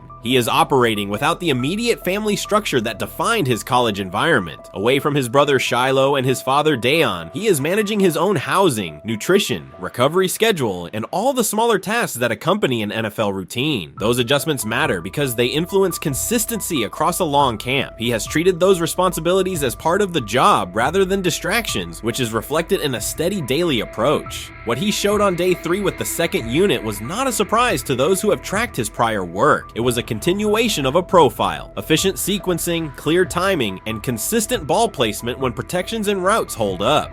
The 8-play period was short, but it was enough to reinforce the point. He doesn't need a large sample to demonstrate baseline operation. He needs a fair sample to test ceiling and adaptability. There is also the matter of perception. Public attention concentrated on the speeding tickets and the general manager's response. Less attention fell on the preparation, the efficient period with the second team, or the community engagement at Rainbow Terrace. That imbalance is common in training camp narratives. Sanders has handled it by keeping his answers simple and his focus on football. He has not tried to redirect the conversation. He has done his work and waited for additional reps. The objective next step is straightforward. Expand the evaluation with higher unit personnel and standard opponents. That does not require a complete reshuffling of the depth chart. It requires allocating a defined sequence of first-team snaps so that timing with starting receivers and protections with starting linemen can be measured on tape. The staff can then compare operation speed, accuracy under pressure, red zone decision-making, and 2-minute mechanics against the other quarterbacks. That is the most direct way to clarify the competition. None of this dismisses the experience or track records of the veterans in the room. It emphasizes that the purpose of camp is to test assumptions with current performance. Sanders has provided enough evidence with the second unit to justify a broader look. He has shown that the pace of his feet matches the pace of his eyes, that he can hold safeties with his shoulders, and that he can drive intermediate throws without float. He has also shown discipline to take the clean completion rather than force the vertical shot when leverage dictates otherwise. Every day, he has addressed the controllable items, meetings, note-taking, install recall, cadence management, and post-practice review. He has not asked for public guarantees. He has asked for an opportunity to compete on comparable terms. The 8-play sequence with the second unit was a small but clear example of what he can do when those terms exist. The staff's communications have been measured. Stefanski has not laid out a schedule for first-team rotations publicly. Barry addressed the speeding incidents directly and emphasized standards for decision-making off the field. Sanders accepted the criticism, adjusted his behavior, and moved forward. Those are the relevant facts. What remains is a football evaluation that can only be completed by giving him snaps with the top group and measuring the results. If that evaluation occurs and he performs at the level he showed with the second unit, the conversation will shift from potential to placement. If it does not occur, the question will persist through camp. Why not test the full picture? Sanders has built a case based on preparation, poise, and execution. He has demonstrated leadership by building relationships across the roster. He has shown maturity in handling external issues directly and moving on. He has given the staff reasons, on the field and in the building, to continue the process. 3 days into camp, he has answered everything within his control. He has shown growth, discipline, and consistent operation. He turned early fourth-team disarray into learning, then executed cleanly when moved to the second unit. He kept the discussion on football when outside topics threatened to dominate. He has not tried to win a press conference. He has tried to win every rep. If he continues to stack days like this, the next step is logical. Evaluate him with the starters, document the results, and let the tape determine the depth chart. Until then, he will continue to prepare, continue to compete, and continue to present the same message through his play. We've got news. Got news about my Cleveland Browns. We've got an oblique problem. Obliques are big deals, especially when it's your quarterback. Now, he might be fourth on the depth chart, but he was number one in the preseason game last week, and he did a great job. 138 yards, 2 touchdowns. Shedeur Sanders has an oblique injury. That is not good. I do not like this. I hate this because I want to see more reps for Shedeur Sanders. Shedeur Sanders, a projected breakout this season, has been sidelined unexpectedly. The Browns coaching staff confirmed an oblique injury significant enough to keep him out of all activity. No reps, no drills, no warm-ups. Concerns are rising about how this may affect his momentum and force adjustments to the team's plan. The focus now is his recovery timeline, the impact on his development, and the next steps for the quarterback depth chart. Browns rookie quarterback Shedeur Sanders injured his oblique during practice today, putting his status in doubt for Saturday's preseason game against the Eagles. He's the latest quarterback on Cleveland's roster who has dealt with a health issue, joining fellow rookie Dillon Gabriel and Kenny Pickett. Sanders, who is trying to fight his way up the Browns' depth chart, started the preseason opener last week and threw 2 practice. So how concerning is this for Shedeur as he is trying to, again, make his way up the depth chart, be QB2, potentially QB1 in the future? Dillon Gabriel taking Shedeur Sanders' QB1 spot after Sanders suffers an oblique injury is more than a roster change. It signals the staff is choosing urgency over efficiency. You do not replace a quarterback operating near a 70% completion rate with one coming off a 32% outing unless the decision is driven by desperation or poor evaluation. That is not strategy, it is avoidable loss of production. The impact on accuracy, timing, and drive sustainability is clear, and the difference is apparent to anyone watching. Well, here's what we know. I mean, after practice, Kevin Stefanski, the head coach of the Cleveland Browns, was not available to the media, but I did talk to him on the field as the players were coming off, and he told me that Shedeur Sanders complained of oblique soreness during the warm-ups this morning. Shedeur Sanders' absence isn't just a gap in the lineup, it's a setback for the entire offense. He thrives under pressure and makes throws others won't attempt. When he's healthy, every pass has intent, every drive has rhythm, and opposing defenses know they're in for a long day. Replace him with Dillon Gabriel and the defense senses an opening. Corners press tighter, safeties cheat down, and linebackers blitz more aggressively because they don't expect the same timing, velocity, or accuracy. Yes.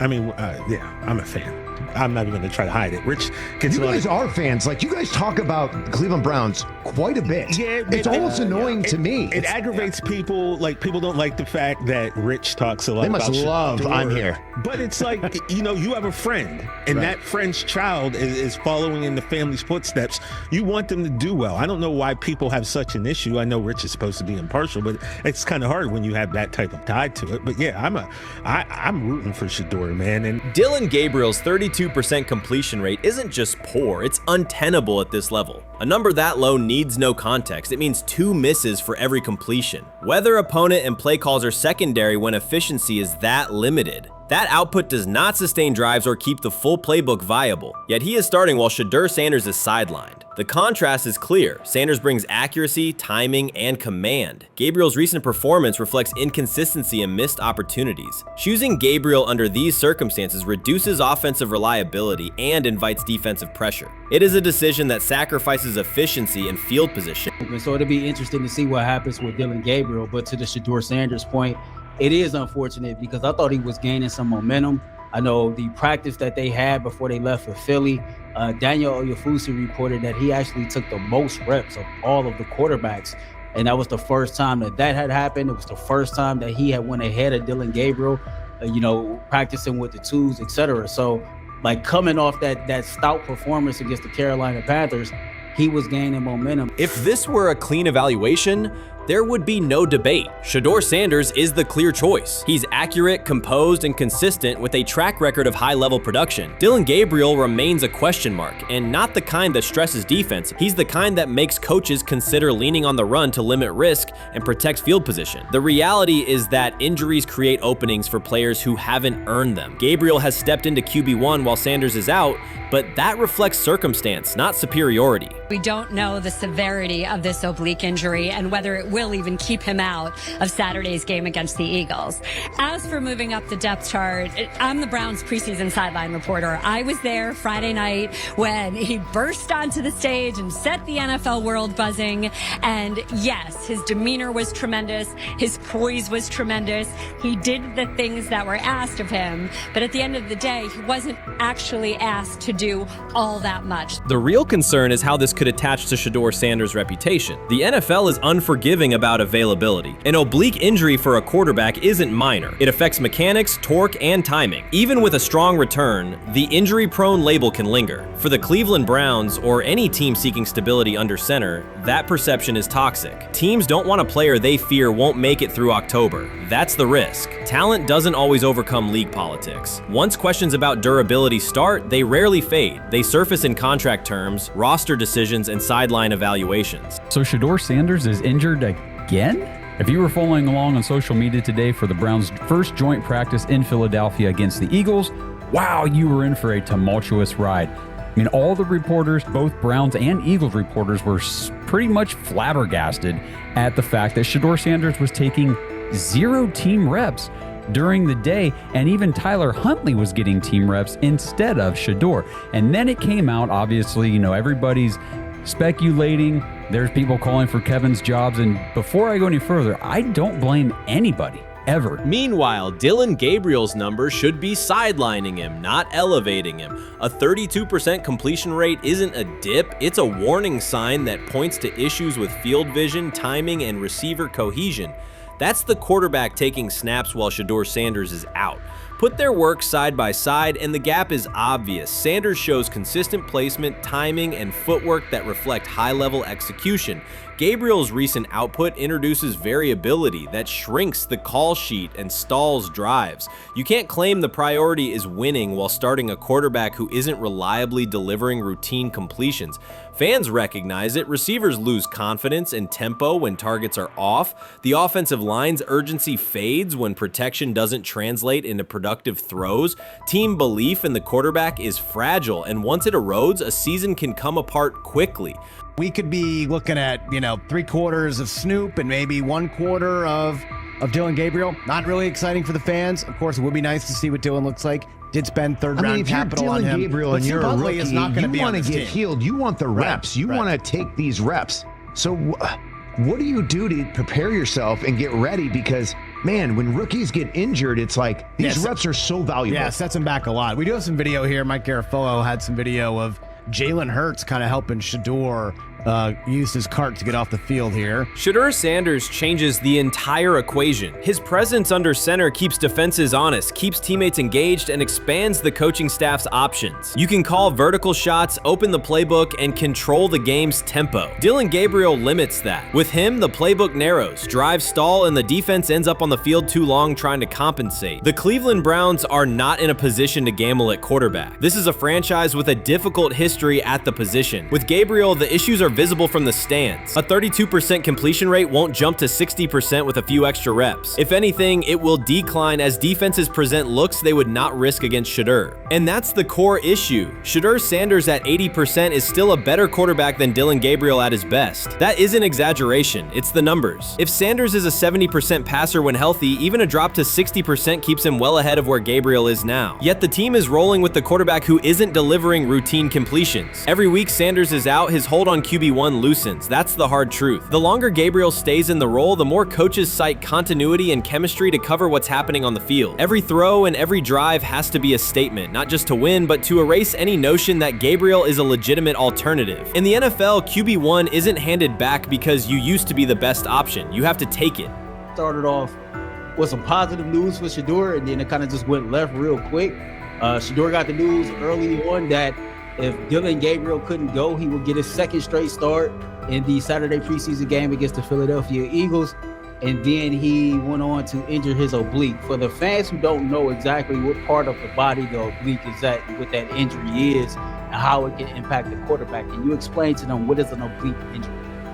It's like up in this area, right? Well, you can't see me, but like right up in here, when you go to throw, like obviously that's all that. So the truth is straightforward. The Cleveland Browns, or any team in this situation, aren't going anywhere meaningful with Dillon Gabriel under center. You can frame it as progress and point to selective highlights, but reality will level it out, and by then the season is already slipping. Shedeur Sanders is the difference between a team with a path forward and a team playing out the schedule. He reads coverages, delivers on-time throws, and forces defenses to respect every level of the field. Gabriel turns the offense into guesswork. The NFL is built on results, and the results are clear. Gabriel's 32% completion rate functions as a warning sign. It doesn't need context, a clinic, or a film session to explain. It signals inefficiency that stalls drives and compresses the playbook. Yet he has been handed the role Shedeur established through precision, composure, and production. That decision undercuts the stated goal of winning. With Sanders, the offense retains structure, rhythm, and threat. With Gabriel, it narrows and exposes the defense to longer stretches on the field. They say training camp decides depth charts, but Shedeur Sanders began fighting for his job long before he will step inside the Browns facility. While most first-year players squeezed in one last vacation, he slipped onto a private field in Texas, strapped on Cleveland's helmet and shoulder pads, pulled a fresh number 2 jersey over his chest, and started rifling timing routes as if it were the opening drive of week 1. No cameras, no hype track, no product placement, just sweat, cadence, and ball placement. A rookie does not rehearse in full game gear unless he already envisions himself commanding the huddle. Plenty of observers shrug shrug that clip off. They insist the fifth rounder, quote, isn't ready, cling to depth chart conventions, or whisper that the name across his shoulders did most of the talking on draft day. Maybe it is the Deion connection, maybe it is a preference for prospects who blend quietly into the background, or maybe the league's gatekeepers fear the possibility that the kid is better than the quarterbacks they have spent months promoting. Whatever the motive, the countdown has started, and video rarely lies. Shedeur Sanders is not preparing to arrive. He is preparing to lead.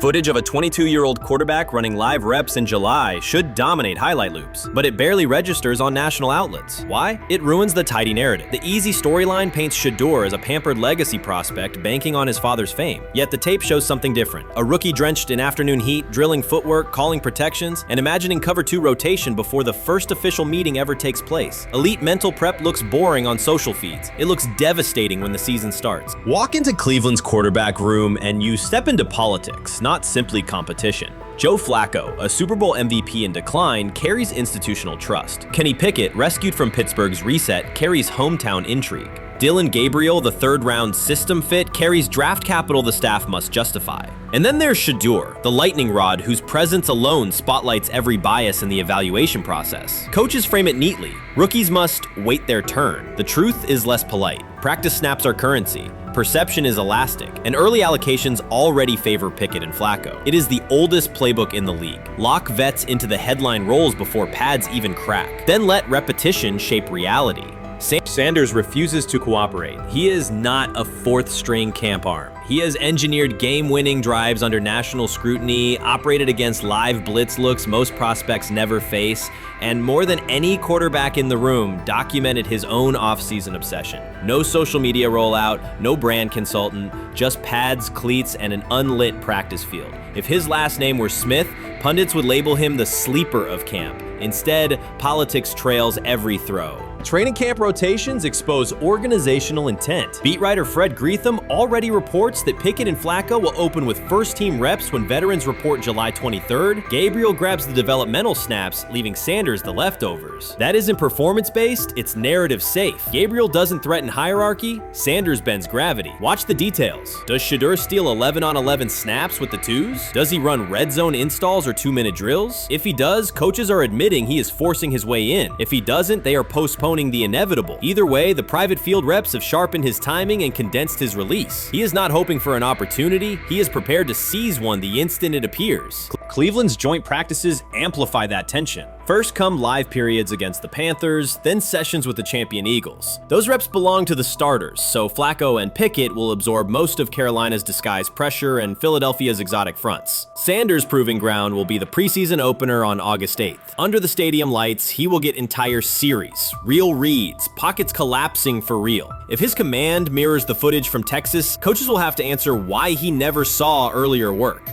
Reps are scarce. 10 padded practices separate veteran arrival from game 1. Even an even split, something that never happens, would hardly suffice. Instead, the staff will funnel snaps toward the comfortable choices. That strategy can bury a rookie, but it can also spark an eruption when limited opportunities turn into highlight drives. One flawless touchdown march in the second half of a preseason game, and the dog pound will chant his name. Then the staff's narrative control evaporates. Criticism of Sanders has never matched the scrutiny applied to his peers. Analysts nitpick a ball pat, a foot angle, a pump fake, Pickett's inconsistency, Flacco's diminishing velocity, Gabriel's college system crutches.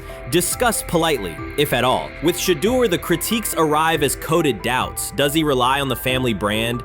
Is he coachable? Can he stay humble? That double standard is as old as the league's resistance to outspoken black quarterbacks.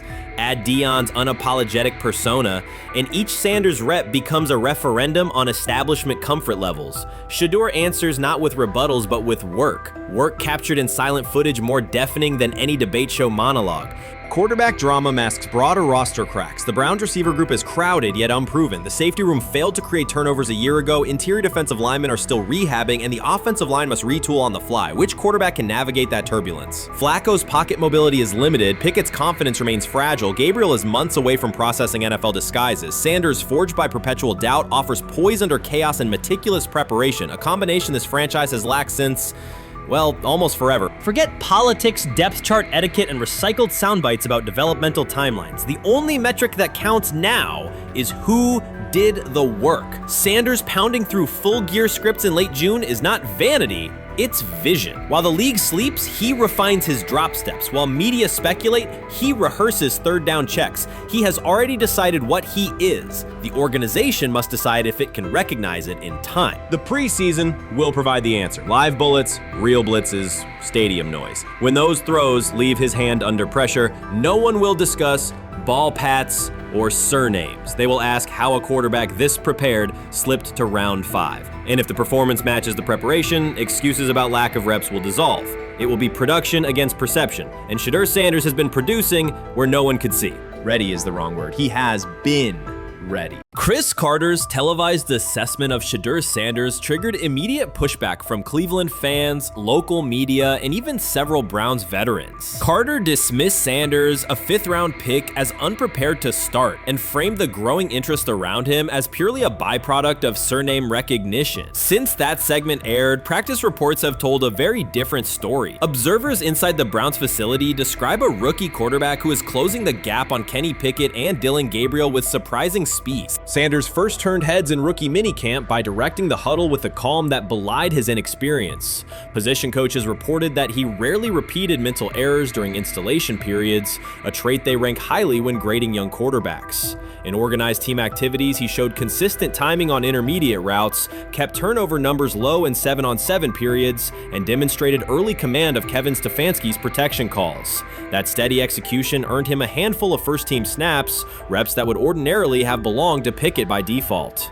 By mandatory minicamp, the rotation had shifted again. Practice notes from beat reporters detail the rise in Sanders' workload each day. Red zone series against the starting defense, 2-minute drills, and full field scrimmage possessions in which he checked out of called plays when fronts dictated it. Mary Kay Cabot, initially skeptical Sanders would challenge for game day snaps in 2025, wrote after consecutive sessions in mid-June that his footwork, release speed, and pocket management had, quote, meaningfully tightened since rookie camp. Her tone marked a clear departure from early spring projections that labeled Sanders a long-term developmental project. The broader quarterback context in Cleveland magnifies that progress. Deshaun Watson's availability and form remain uncertain after 2 injury-interrupted seasons, while Pickett's transition from Pittsburgh has been uneven. Dillon Gabriel's arm strength is evident, but coaches continue to stress hesitation in his full-field reads.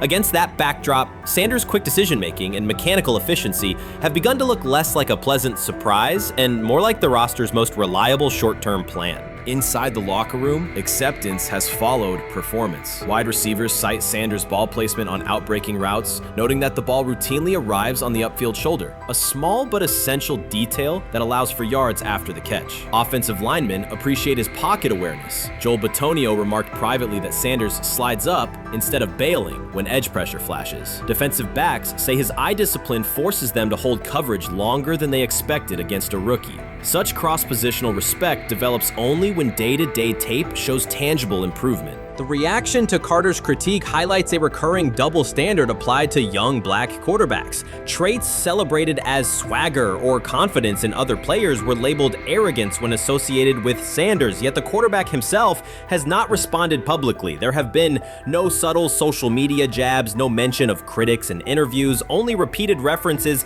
to competing for every rep and learning from veterans. That measured approach, combined with hard evidence from practice, has softened earlier doubts among coaches who prioritize demeanor as much as arm talent. Within the coaching staff, the discussion now centers on readiness thresholds. Stefanski's scheme relies heavily on quick rhythm throws, defined reads, and disciplined pocket movement. Those requirements align with Sanders' strengths: a compact release, willingness to target the middle of the field, and instinctive timing on RPO concepts carried over from his college tape. Staffers reviewing cut-ups from joint practices note that his internal clock already approximates NFL speed, a metric they did not expect to see until mid-season at best. If that trajectory continues through preseason games, the Browns face a consequential decision. Starting a 5th-round rookie 6 weeks after training camp opens would unsettle salary cap assumptions, depth chart politics, and external perceptions of organizational stability. Yet the internal mandate remains clear: the most prepared quarterback will play. That standard places Sanders in genuine contention because every practice metric used to grade readiness, turnover ratio, red zone efficiency, third down conversion rate has trended in his favor since early June. The organizational stakes are considerable. Cleveland has cycled through grew starting quarterbacks at a startling pace over the past decade, shifting from first-round investments like Baker Mayfield to high-cost gambles such as Watson,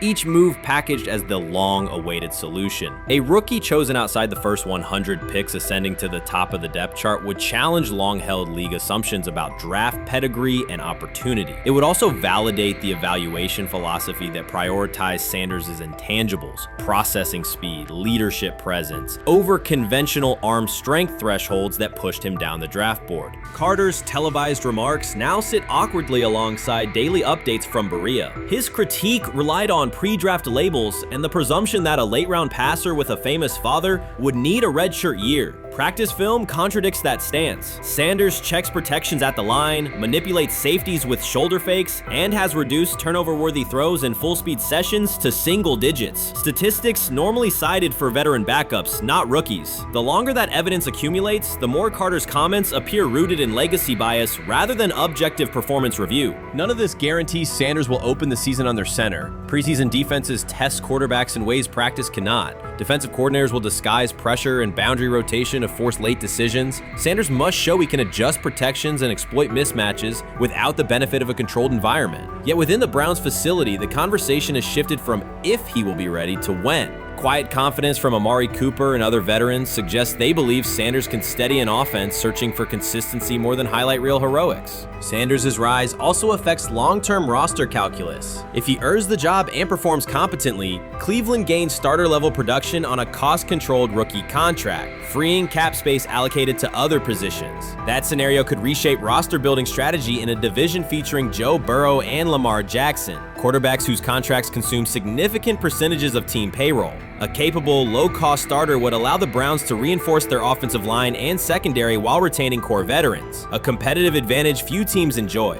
For now, the focal point remains daily improvement. Sanders continues to arrive before sunrise, reviewing the previous day's install with the quarterback coach, then staying after practice to throw on-air routes with receivers low on the depth chart. Coaches track those habits closely because consistent routine underpins performance when adversity strikes in live games. Each incremental gain strengthens the argument that readiness depends on preparation and aptitude, not draft slot. Carter's segment reminded the league how quickly assessments can become outdated when they lean on perception over evidence. Sanders' steady climb up the depth chart underscores the counterpoint. In the NFL, tape is the final arbiter. Should Sanders translate practice efficiency to preseason success, the Browns may discover that the solution to their long-standing quarterback riddle arrived quietly in the 5th round, carrying little more than confidence and a willingness to work. Rich Eisen addressed the armchair analysts and online critics head-on. Shedeur Sanders just received his opportunity, and the backlash arrived immediately. Eisen responded with a clear, point-by-point case explaining why the criticism misses the mark. If you thought Shedeur's rise was rapid, Eisen's analysis puts it in proper context. Here's what he laid out on air. Already speaking in Cleveland high schools. Weekend after, flying out immediately to get to work. But his character's terrible, right?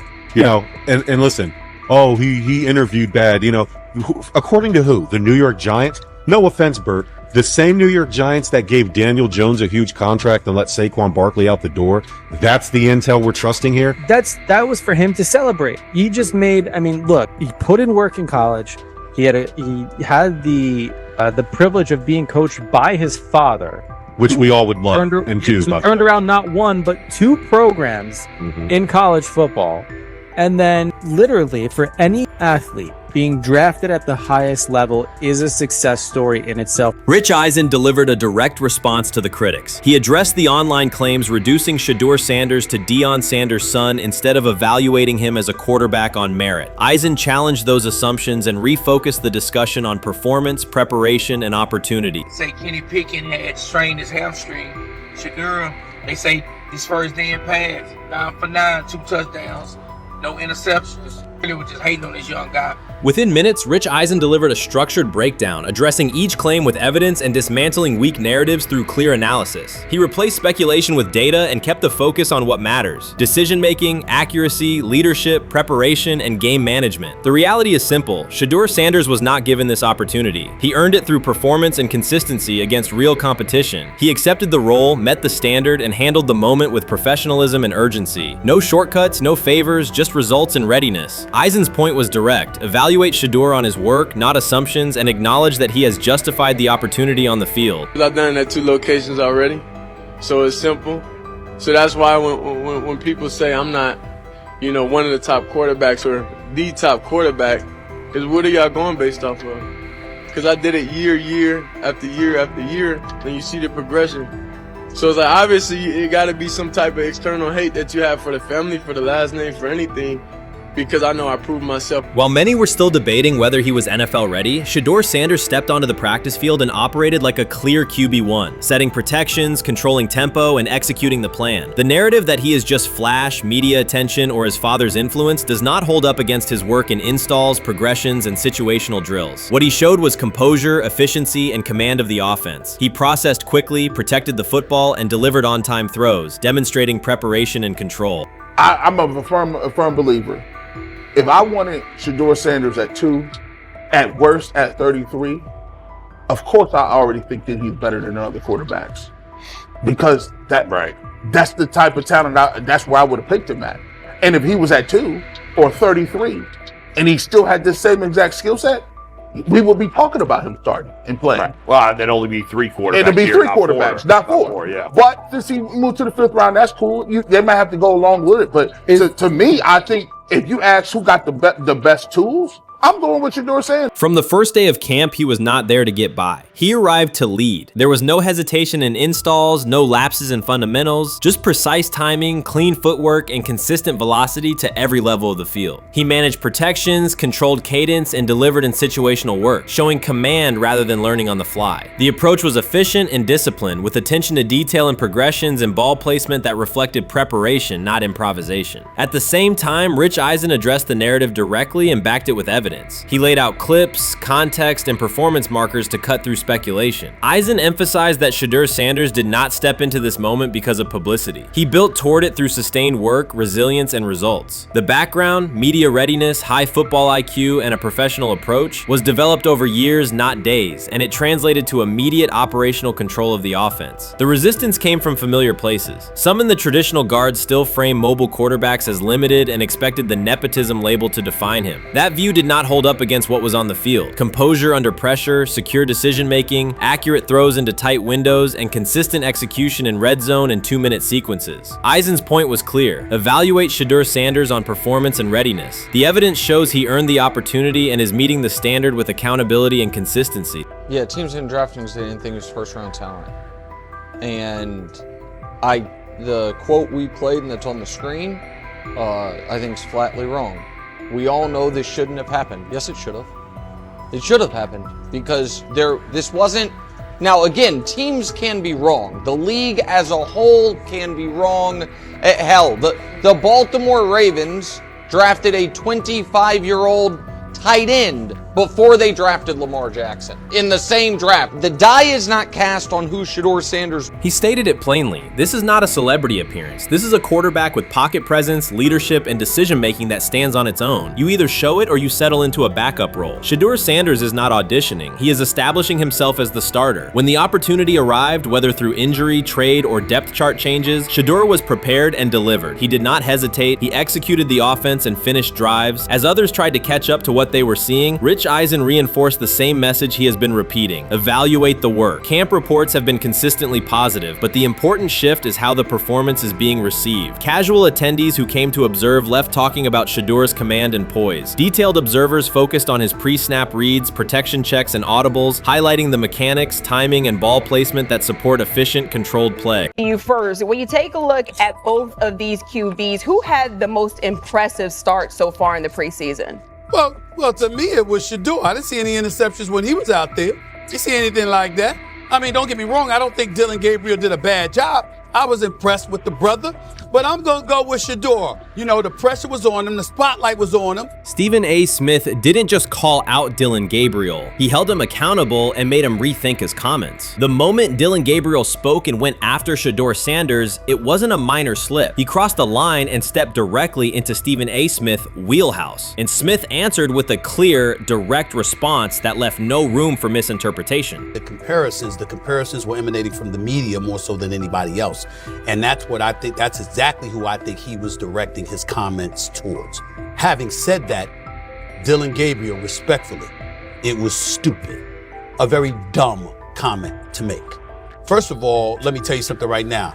In every walk of life, far beyond the parameters of a football field. This wasn't casual sports commentary, it was a decisive critique. Dillon Gabriel's comments were taken apart by Stephen A. Smith with clear, direct points. Gabriel, a quarterback with solid stats but limited top-level achievements, chose to take a public shot at Shedeur Sanders. Shedeur, who has handled sustained media scrutiny and on-field expectations, became the target of an unnecessary criticism. Smith responded by challenging Gabriel's standing to make that claim, and by defending Sanders on the facts. The outcome was clear. Gabriel overreached, and Sanders didn't deserve the hit. Only Dan Orlovsky would sit up here in comparison to Shedeur Sanders, who did no such thing, and say, hey, thought he looked better. I thought, I got to give him the edge here. I thought it wasn't bad. A pick six and a fumble, and we can get over fumbles. Have you heard anybody say that? I know it's possible. Have you heard anybody say, get over? Stephen A. Smith responded immediately. As soon as Dillon Gabriel made his comments about Shedeur Sanders, Smith delivered a clear, point-by-point critique that drew national attention across the NCAA media cycle. Dillon Gabriel has a reputation as a good quarterback, not a dominant one. He can post strong numbers against opponents like Tulsa, but his performance has been inconsistent when the stakes and competition rise to playoff level. Well, those who produce get treated differently than those who don't. What he said echoes the mentality of all of America practically, and most certainly the world, as we see things being globalized more and more every day. It was a stupid, idiotic, immature comment, because clearly you were feeling the heat because a lot of people was talking about how Shedeur should be QB. Dillon Gabriel is a capable quarterback, but not a standout. Even so, he chose to talk down to Shedeur Sanders, a quarterback who has navigated constant scrutiny and pressure and still represents the future of a program that was struggling before he arrived. The comparison was weak. The criticism was unnecessary. Stephen A. Smith recognized that and dismantled Gabriel's argument with a clear, direct response. How the Browns react to this, how the locker room reacts to this, how Shedeur reacts to this, because it was a clear shot at Shedeur. But let's say Dillon Gabriel's talking about the media. How could you be a brand new quarterback in the NFL and the first time you get behind a mic after your first game, you throw the media under the bus? That's arrogance. Stephen A. Smith excels in moments like this. When Dillon Gabriel made his remarks about Shedeur Sanders, Smith responded with a focused, direct critique. He questioned Gabriel's standing to make that claim, noting that Gabriel has transferred between programs and has not been a Heisman finalist. Without theatrics, Smith laid out why Gabriel's resume doesn't justify taking public shots at Sanders. Smith's point was clear. Targeting Shedeur Sanders, a quarterback central to his program's future and consistently under intense scrutiny, was misplaced. Gabriel's criticism lacked the substance to support it, and Smith methodically showed why. Today on his 42nd I want you to be meaner birthday. That's number one. Number two, after the game, the Browns head coach Kevin Stefanski said there was a mix-up in the routes and that players were in the area that they shouldn't have been. Look at Stephen A's face. Look at Stephen A's face.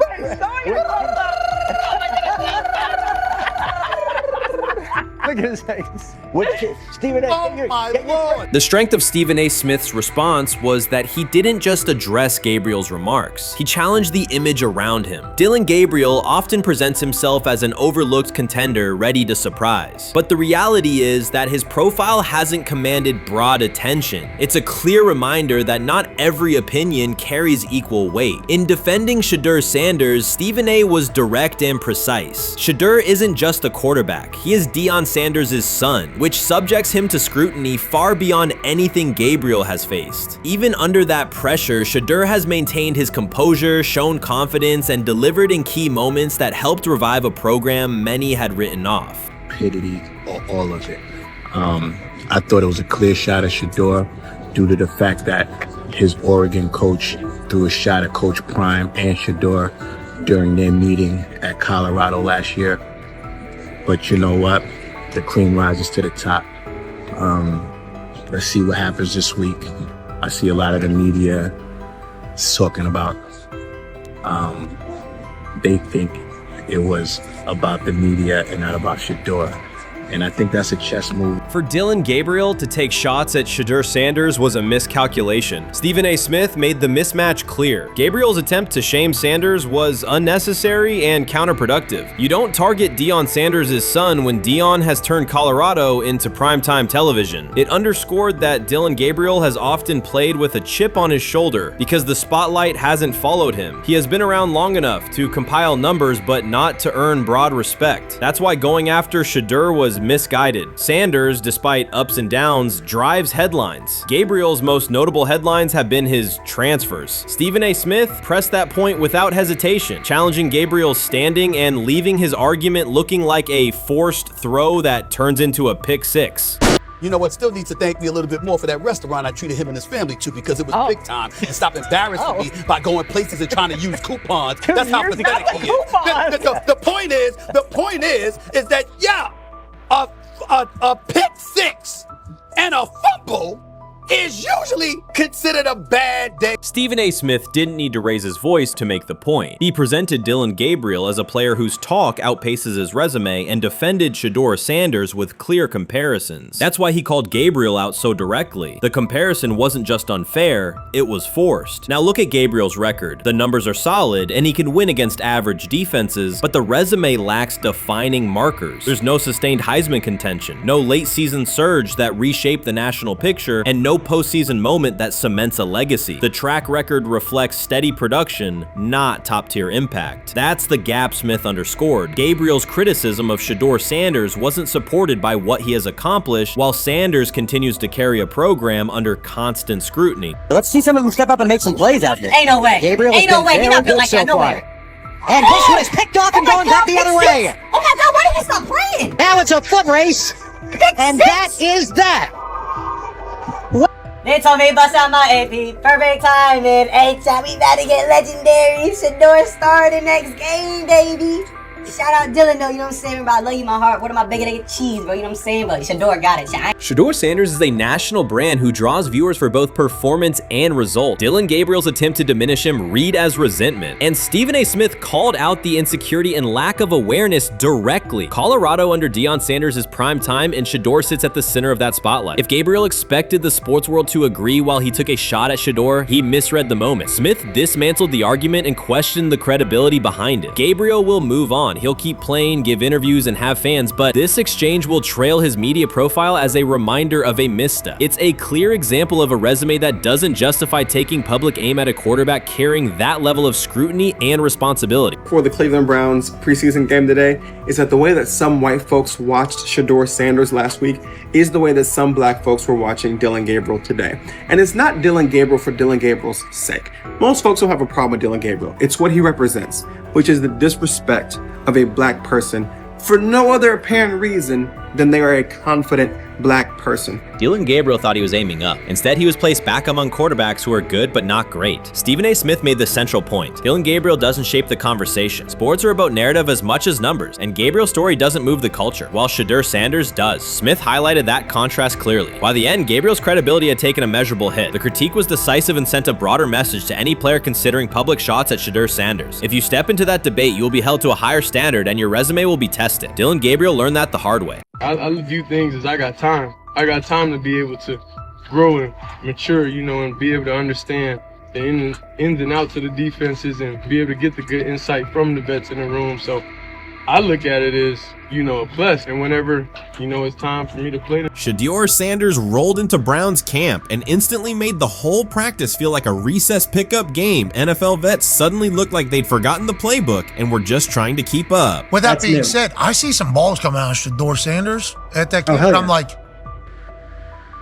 kind of looks like a guy. Yeah, I'm ready. He can sling it. Ready to. I see him, you know, some of the veterans, how they talk to him, mic'd up, see what he's doing in the community. Talking about Njoku there?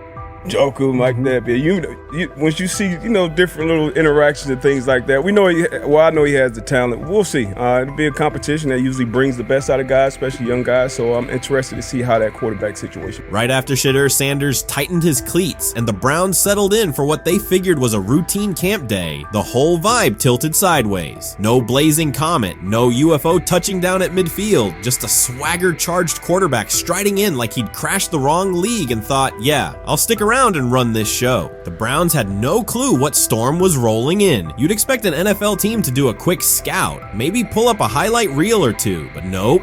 They greeted Shedeur with a shrug, only to watch him seize the field on snap 1 and run the whole operation like a seasoned pro. First and foremost, he's been the best quarterback in camp. Now look, Joe Flacco ain't had many opportunities. There was a whole day I saw he didn't throw the ball at all. Here's my theory on the situation. They already know who's starting in the number 2 is. They already know. Joe Flacco and Shedeur Sanders is already locked up. You're missing the boat, people. You're missing the boat. Your boy, Kenny Pickett and Dylan Gabriel, oh, they're fighting. Shedeur didn't merely clock in, he hijacked the session. One moment he's loosening his arm, the next he's roasting veteran QBs like faded names on busted draft boards. Defensive coordinators everywhere had the same gut punch reaction. Uh-oh. His pocket poise? Straight disrespectful. His timing? Psychic. And every pass left his hand like it was laser guided to its mark. While Shedeur Sanders was slicing up routes, the Browns secondary looked less like an NFL backfield and more like a gaggle of dads sprinting through a Saturday fun run. Big on enthusiasm, short on closing speed. Coaches fought the urge to slam the emergency horn. Players traded wide-eyed, "Are we serious?" stares, and someone even double-checked that a hidden camera crew wasn't about to pop out of the tunnel. But nope, this was pure Shedeur. Half cold-blooded surgeon, half highlight factory. He wasn't dropping a casual "I'm here," he was crafting a masterclass. From the first rep, the tempo changed. Shedeur Sanders accepted the snap with steady footwork, diagnosed the Browns' single high shell, and delivered a tight window seam route that forced the free safety to recover late. Throughout the period, he manipulated leverage with quick shoulder fakes, moved through full field progressions, and released on time from a balanced base, consistently putting the ball on his receiver's upfield shoulder. Cleveland's coverage struggled on multiple fronts. Safeties hesitated between deep half responsibilities and underneath support, creating voids at 15 to 20 yards. Cornerbacks and off-man were caught in trail position when Sanders used rhythm throws on 3-step drops, while those who tried press technique had their inside hand neutralized by his receivers' outside releases. Linebackers widened to match shallow crossers, leaving the middle hook unguarded for pivot routes and option digs. One corner attempted a line of scrimmage jam. Sanders immediately adjusted the route to a back shoulder fade, releasing the ball before the break and rendering the press ineffective. Over the session, he showcased pocket discipline, reclimbing to maintain throwing lanes rather than drifting, and finished with a series of anticipatory throws against cover 2 cloud, fitting vertical outs between the flat and deep half defenders. Sanders' combination of rapid post-snap processing, precise ball placement, and pocket efficiency exposed coverage mismatches at every level and highlighted communication gaps in the Browns secondary. By mid-session, the Browns defensive staff clearly recognized their calls were outmatched. Every adjustment, a roll to cover 6, a simulated pressure, a late rotate to 2 high, was neutralized once Shedeur Sanders confirmed the post-snap picture. Routes that had taken weeks to script were beaten by timing and location. Comeback set at 12 yards broke open before the corner's transition. Slot seamouts dotted the void between the flat and deep half defender, and boundary receivers beat press with quick hand techniques, receiving the ball before the trail man could recover. Sanders' command was methodical. He used cadence to freeze plug blitzes, re-ID'd the mic when linebackers sugared the A-gaps, and maintained a firm base so he could reset and fire without resetting his feet. His receivers benefited from that rhythm. Top of the stem, eyes back, ball delivered on their upfield shoulder, allowing immediate transition to YAC. The Browns front tried a late stunt to compress the pocket. Sanders climbed 2 steps, re-spotted the shallow crosser, and delivered in stride, turning a potential sack into a 20-yard gain. What stood out most was how little ramp-up Sanders needed. From his first series, he processed full field concepts at tempo, cycling through progression reads without hitching. The poise under interior pressure, consistency in ball placement, and ability to manipulate zone defenders left the Browns' coordinated disguise packages ineffective and forced them into static coverage by the end of the period. In short, Sanders' efficient mechanics, rapid processing, and anticipatory accuracy rendered Cleveland's defensive game plan ineffective at every level, from pre-snap disguise to post-snap spacing. Imagine there's many people that think Dylan Gabriel's a better quarterback than Shedeur Sanders. I don't care where they were drafted. If the Browns are the one team that thinks that, then I'm going to suspect it's not true. They don't know what listen, they're doing. I've been on every quarterback evaluation for 30 years. Right. I never root against anybody. Yeah. But I'd be surprised if Dylan Gabriel's ever a legitimate starting quarterback for the Cleveland Browns. I'd be surprised. I just don't think. Well, then it is a wasted pick because you took him in the top 100. Yeah, but potentially. Yeah. May get away with it because of Shedeur. An edge rusher chirped at Shedeur Sanders between snaps, hoping to shake his rhythm. On the very next play, Sanders answered with a 30-yard laser, a deep dig from the boundary side that split the single high safety and the trailing corner. He hit the top of a 5-step drop, kept a firm base, and delivered on time to the receiver's outside shoulder, turning what should have been a routine rep into a sudden change explosive. From that moment on, every coverage wrinkle the Browns tried, rotating from cover 3 to quarter half, flashing a Tampa 2 shell, mugging both A-gaps, was met with a precise counter. When corners pressed, Sanders adjusted the route to a back shoulder fade. When safeties widened, he checked to a glance post. When linebackers bailed, he found the running back on a delayed option out of the backfield. Even late simulated pressures couldn't move him off his spot. He simply climbed, reset his feet, and fired. As Cleveland's defenders rotated through checks, Sanders manipulated them with cadence and eye discipline. He froze weak side safeties long enough to create intermediate windows, then feathered the ball into those lanes before help could arrive. When the Browns finally dropped 7 and matched every route, Sanders tucked the ball and converted 2 separate 3rd and 6 situations on the ground, reminding everyone that his mobility is as calculated as his arm. By the end of the session, the defensive coordinator's call sheet looked obsolete. Sanders had neutralized blitz looks, exposed spacing issues in zone, and forced the unit into static base coverage just to survive the period. It wasn't a camp drill anymore. It was a clinic on timing, processing speed, and controlled aggression, delivered snap after snap by a quarterback who never needed a warm-up lap to own the field. They never planned on taking him. The problem is, like Ocho Cinco said, you got somebody that has endeared himself to the locker room. And guess what? The difference between him and Tim Tebow, the biggest one, is he can play. He can throw the ball. Tim Tebow running around being an H-back, he can throw the ball. And he's done everything he needs to do. He ain't saying nothing. He ain't rocking the boat. He ain't mad about the reps. He ain't mad about none of that. All the people out there want to see is this, like Tyler said earlier. We want to see what he can do with Jerry Jeudy. That's it. I want to see what he can do with David Njoku. I want to see him with Junkins. I want to see him with the first running backs. If you are cooking, if you are beating down the doors with the 3s and 4s, guess what?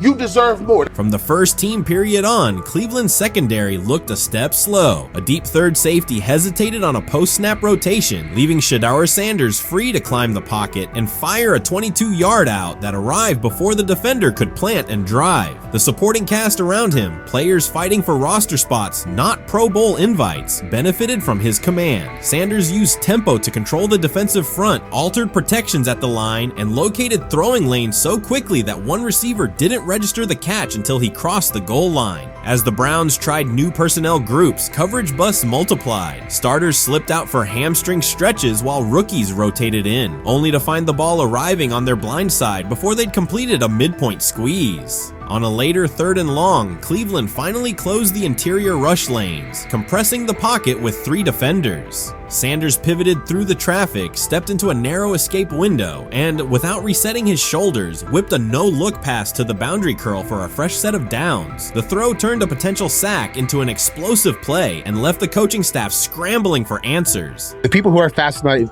by Shedeur for whatever reason, whether it's his play, I guess, last year was kind of fun. If you're just like a guy who grew up like loving Deion Sanders and passed that love on down to your kids, I can see why you're like that. The one thing I will give them is you're looking at this quarterback room. If you're a fan of Shedeur and say, why can't he go beat Dylan Gabriel or Joe Flacco or Kenny Pickett?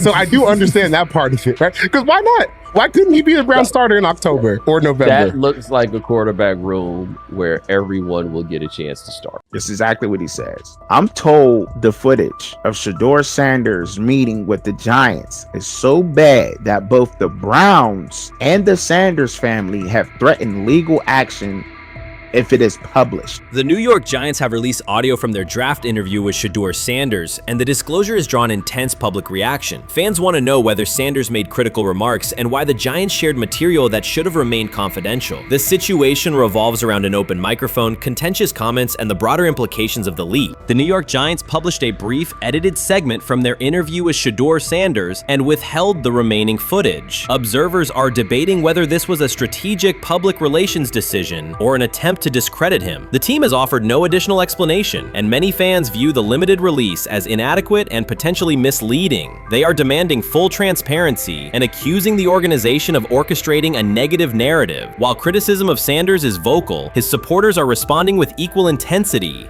There was another team that he sat down with. What do you mean it didn't go well after that? So, he was pissed that they did that to him. They did that to him. He counter-confronted the them. same thing they do to every other quarterback prospect. They did that to him. They slide in a mistake to see if you catch it. Right.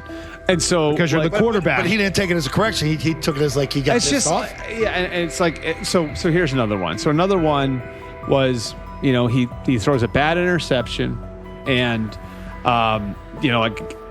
it was a deep throw early in the game, and he comes back and they go in the meeting, they show the interception. The Giants have released only a brief excerpt of the interview and are refusing to share the rest. Their decision has drawn criticism across TikTok, X, and Facebook, where many see it as a poorly handled public relations move. Fans are calling for the full recording to be published so the situation can be judged in its entirety. The GM is on film that the son, they asked the son last draft, yo, who you think I should pick? His son yo, you need to get the Jaden Daniels, big.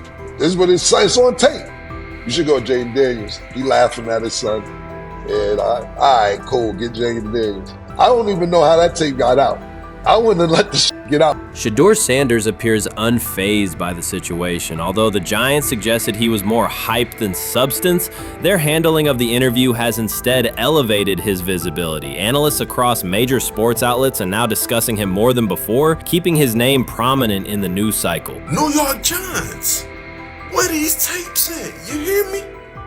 Because if Shedeur Sanders was so unprofessional, y'all would have leaked the tapes for the whole world could see, right? Cause understand, it's a lot of he say, she say. But one thing I do know, as a young black man growing up in this world, being straightforward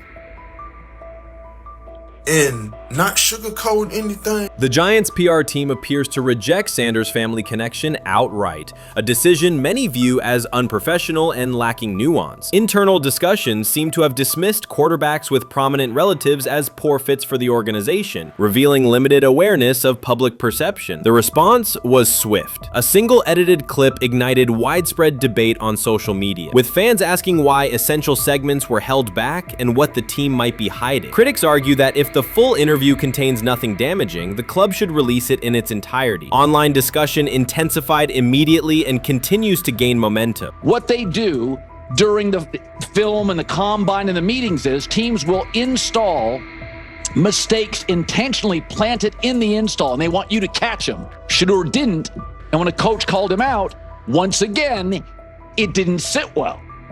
It's like, bro, there's not many teams needing quarterbacks, especially since Pittsburgh appears to have a deal with Aaron Rodgers and Tennessee's getting Kale Moore. The Giants' decision to withhold the full interview has produced an unintended result. Instead of diminishing interest in Shedeur Sanders, it has intensified it.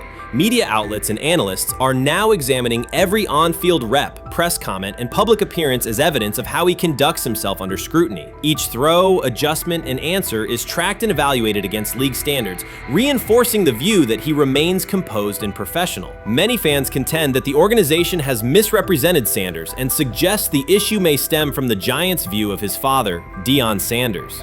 They see the partial release as an attempt to raise doubts about his character by association. That perception has only made his profile more compelling. The discussion has shifted from whether he deserves a high draft position to how effectively he withstands sustained pressure. Sanders is now regarded not just as a talented prospect, but as a symbol of resilience, central to debates about transparency and organizational strategy. Even if the Giants eventually provide more context, the visibility they have created for him is unlikely to fade. The most fun yet the most difficult thing I cover and we cover all year long is not games. It's the NFL draft. because I've said this many times. You get lied to for a month to 2 months up to it. And so often during the draft, and every few drafts, there's a guy that really falls, precipitously falls. This year it was Shedeur Sanders, it's been Aaron Rodgers, it's been Dan Marino. Every few years somebody falls a lot. And so, but those stories don't come out until like the fall. Criticism of Shedeur Sanders from within the Giants organization has become increasingly public. Team communications appear focused on casting him as an overhyped prospect, whose character should be questioned, a narrative that seems aimed at shaping opinion rather than assessing performance. Yet each selective release or negative remark has instead amplified attention on Sanders and elevated his reputation. Efforts to confine him to a narrow, unfavorable image continue to produce the opposite effect, reinforcing his position as an underdog who endures external pressure. The debate has shifted from football analysis to broader concerns about narrative control and transparency. Fans, reporters, and online communities are still urging the Giants to publish the full interview, arguing that only complete context can resolve speculation. The organization's refusal to comply has intensified scrutiny and led many observers to conclude that the team underestimated public reaction and now faces questions it could have avoided with full disclosure. The tapes, the New York Giants have the tape. They definitely have the tape. It's confirmation that they have the tape. Shedeur didn't do nothing. It's what they saying he did. I'm gonna tell you what these mixed reaction right here. So we already know about the New York Giants, but the Pittsburgh Steelers head coach Mike Tomlin reported admired Sanders' talent, but hesitated to draft him due to previous challenges with quarterbacks like Russell Wilson and Justin Fields, leading to more cautious approach. Las Vegas Raiders. Sanders met with Raiders at the NFL scouting combine and expressed enthusiasm about potentially joining the team. His familiarity with the West Coast offense and quick release was noted positive, though concerns about his ceiling. Hours after the Giants posted that short audio clip, the timeline never slowed. Comment threads filled with frame-by-frame breakdowns, lip-read attempts, and side-by-side comparisons of what was said versus what was left out. Reporters called league contacts. No one could explain why a franchise would stir this level of curiosity only to seal the vault. Each refusal sharpened focus on Shedeur Sanders, turning routine throws into national talking points.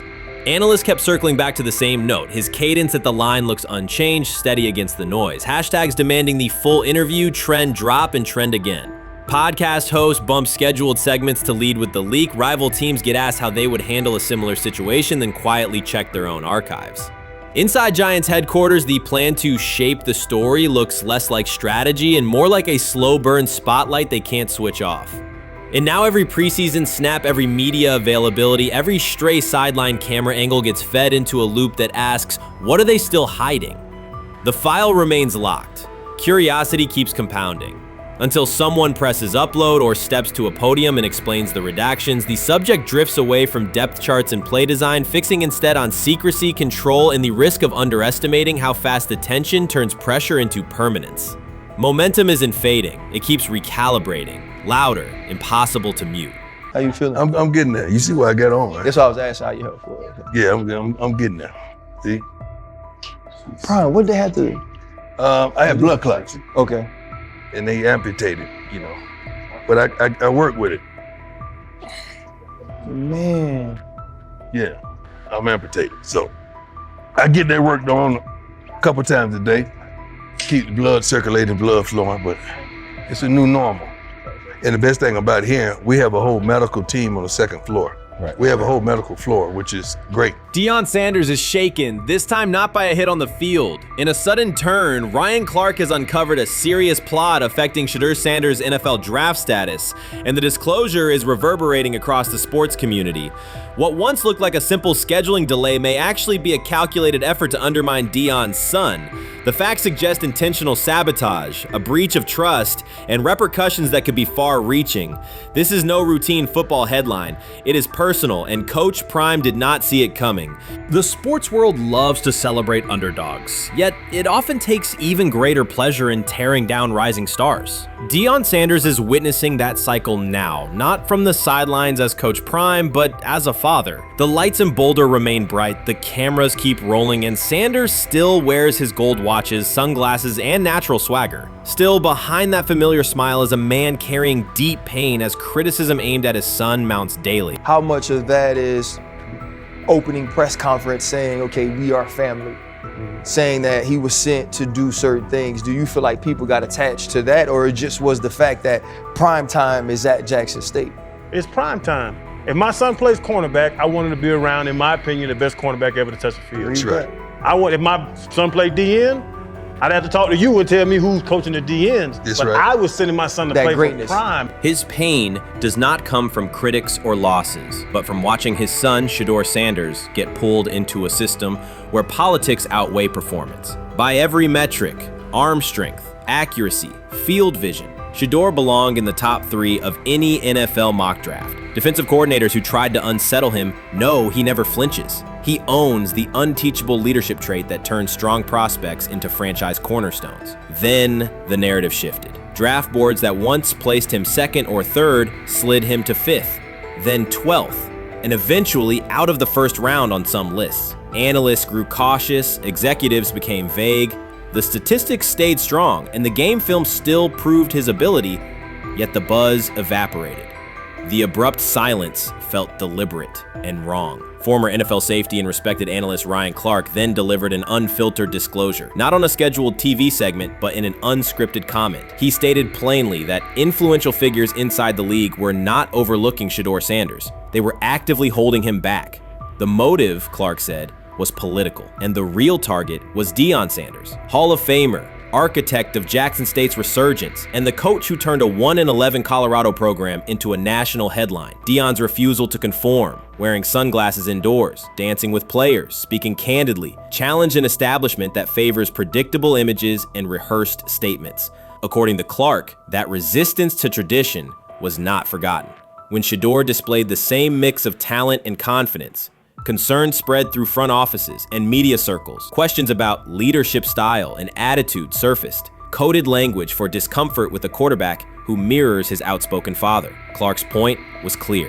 The issue is not Shedeur's performance. If he had posted identical numbers at Ohio State or Alabama, endorsements and media specials would follow. Instead, interest cooled, because the Sanders family embodies a self-made identity the league cannot easily manage. Their visible pride and independent brand challenge a system that prizes control. And that threat, not football ability, is what Clark believes is suppressing Shedeur's draft stock.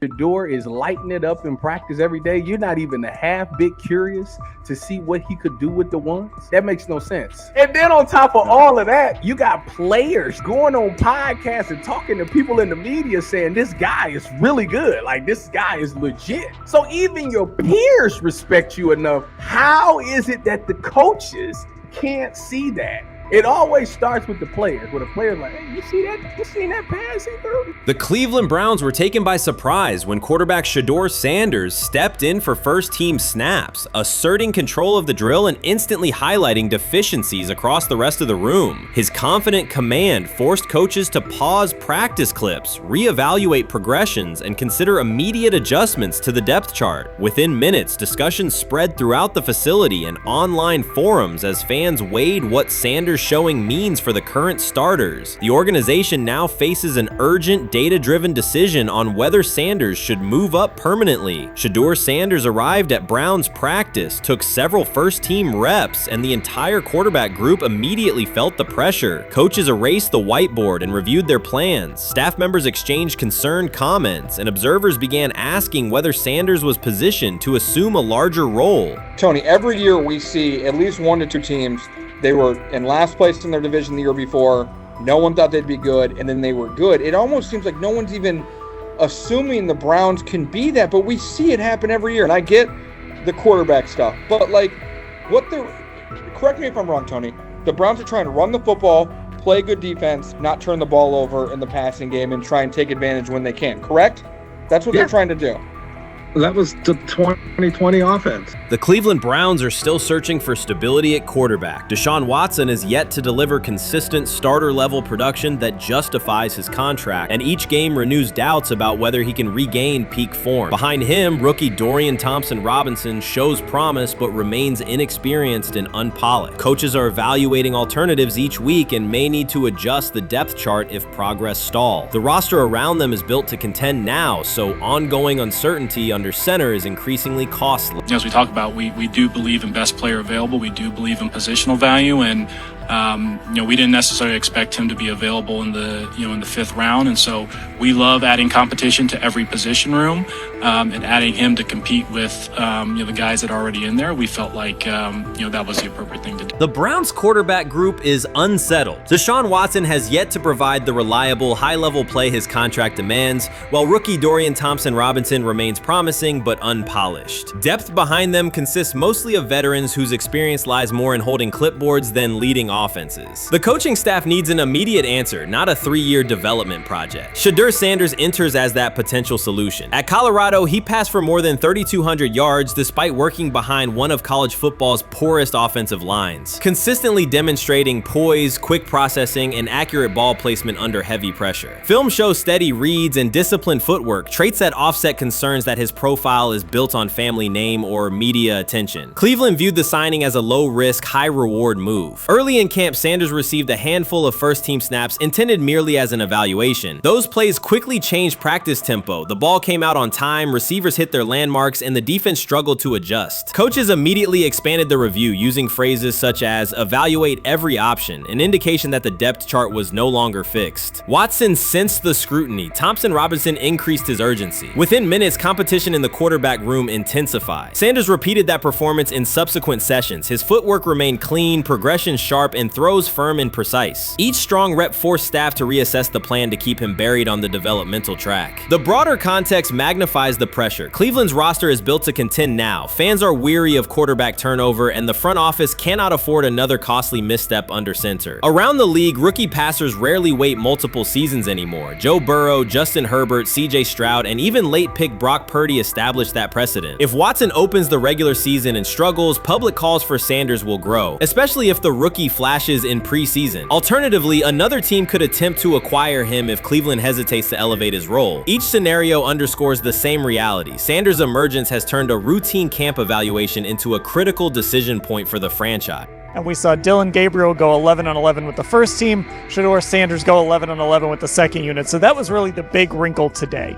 Yes, and of course, it was the first time that we have seen Shedeur Sanders get any of those coveted 11-on-11 reps. Of course, again, it wasn't with the first team offense or against the first team defense, but it's progress. And that means that he's going in the right direction, that the arrow is pointing up. He's coming up the learning curve. So that's good for him. And I actually thought just overall, he had a better day than Dillon had today. He completed more passes. He was more on point. In fact, in that 11-on-11 period, he threw a near touchdown.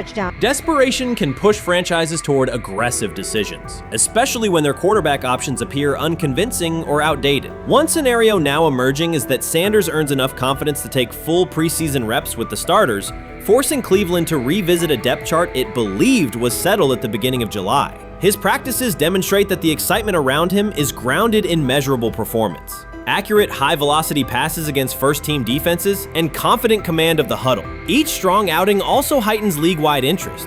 Rival scouts adjust evaluations, and general managers revisit their notes, aware that a viable young quarterback may soon become available. Inside the facility, the personnel staff must balance short-term results with long-term roster planning, knowing that an early move could reshape salary cap allocations and locker room dynamics. The pressure on Watson and Thompson-Robinson escalates accordingly. Both must produce visible progress to maintain their current roles. Cleveland's recent history shows how quickly promising quarterback situations can devolve into controversy. The franchise has turned potential breakthroughs into organizational turmoil before, so observers remain cautious about how this competition will unfold. Watson says he has been mentoring Shedeur Sanders at the quarterback position. The biggest failure in the NFL is now mentoring quarterbacks. The most overpaid underdeliverer at the position is now mentoring 2 rookie QBs and a Super Bowl champ. So what exactly are you mentoring him at? You have had 24 civil lawsuits that you paid off to go away. And when you play, you are as ass as those massage therapists are, apparently. Shedeur Sanders is also a show. It's all about him. It's all about anything else. If you don't see that by now, then you're just blinded. Cleveland's second most talked about player has yet to take a professional snap, and it isn't Deshaun Watson. Rookie quarterback Shedeur Sanders has already captured the locker room's attention and the fan base's enthusiasm, creating a visible shift in the team's internal dynamics. Watson, once the uncontested focal point, now shares the spotlight with a newcomer who has only practiced in shorts. The Browns are experiencing a rapid, unforeseen change in popularity within their roster. Four-man competition. It's not. It's two guys versus two guys. It's the two older guys to be the starter. Yeah. It's the two younger guys to position themselves however it may be. Right. Show little improvement every single day, right? So, of all the things I'm watching the first five when they break a session, the first five with the veterans, with the ones. Who's in there? Where are they going? The ball's going to Jerry Judy, right? Flacco's no dummy, lasts as long as he has, right? He can really whiz it.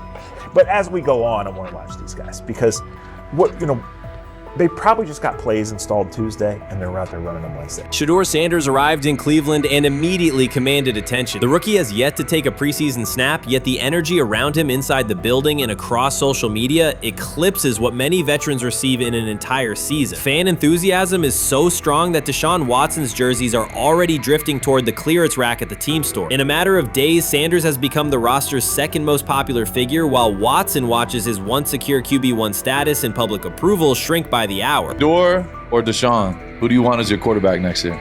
Honestly, Shedeur. I love Deshaun though.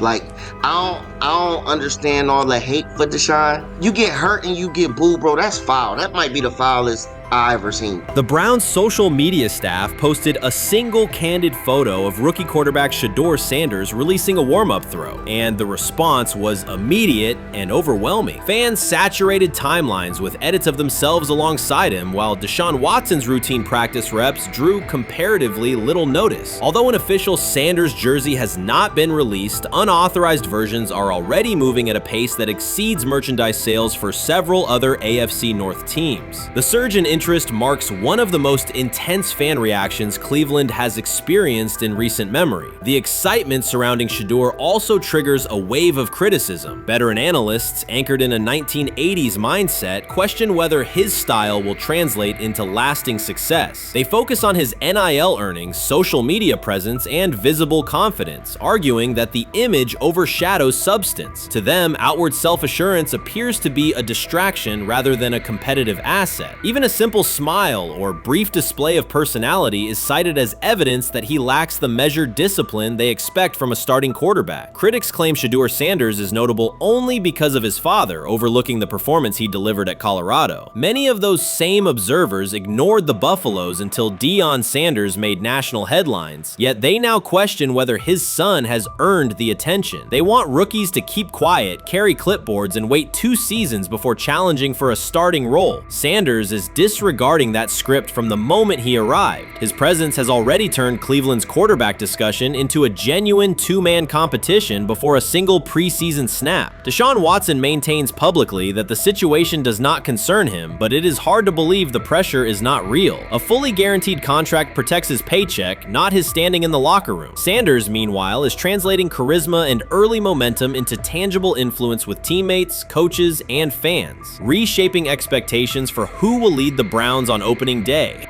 I'm a firm believer. If I wanted Shedeur Sanders at 2, at worst at 33, of course I already think that he's better than other quarterbacks. Because that's the type of talent, that's where I would have picked him at.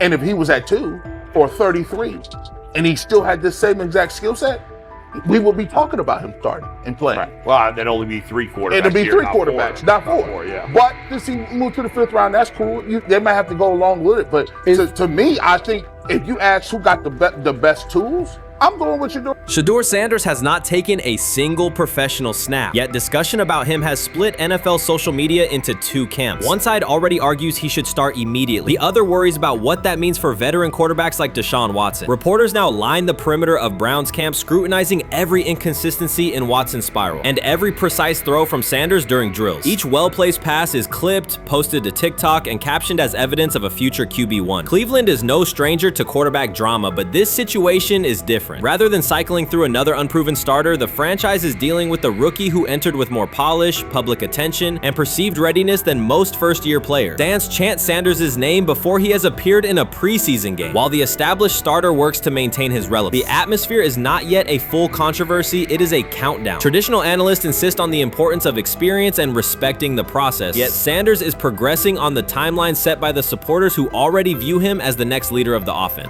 While much of the NFL community attended the SUES in Los Angeles, Shedeur Sanders spent the day in Cleveland with families recovering from a residential explosion. He did not seek cameras or a red carpet appearance. He chose to be present in a neighborhood working through loss. Weeks earlier, an explosion at the Rainbow Terrace apartments in the Garden Valley neighborhood displaced more than 100 residents. Local officials reported that 42 families were left without housing. A father suffered burns over most of his body and remained in a coma. His 2 young children were hospitalized in critical condition. The damage extended beyond structures. Families lost possessions, stability, and routine. Cleveland City Council member Richard A. Starr described the moment as a family fighting for its future. Outside of local reporting, national attention was limited. Sanders decided to go to the site, meet residents, and help organize a day focused on relief and connection. The decision drew questions almost immediately. Some asked why he was not at the SUES, others questioned his motives. Sanders did not respond with counter-arguments. He explained simply that he felt an obligation to be present and that he would act on that conviction. This was not a team-scheduled appearance. He promoted the gathering himself, arrived without ceremony, and spent the day with residents. His approach emphasized listening, participation, and time.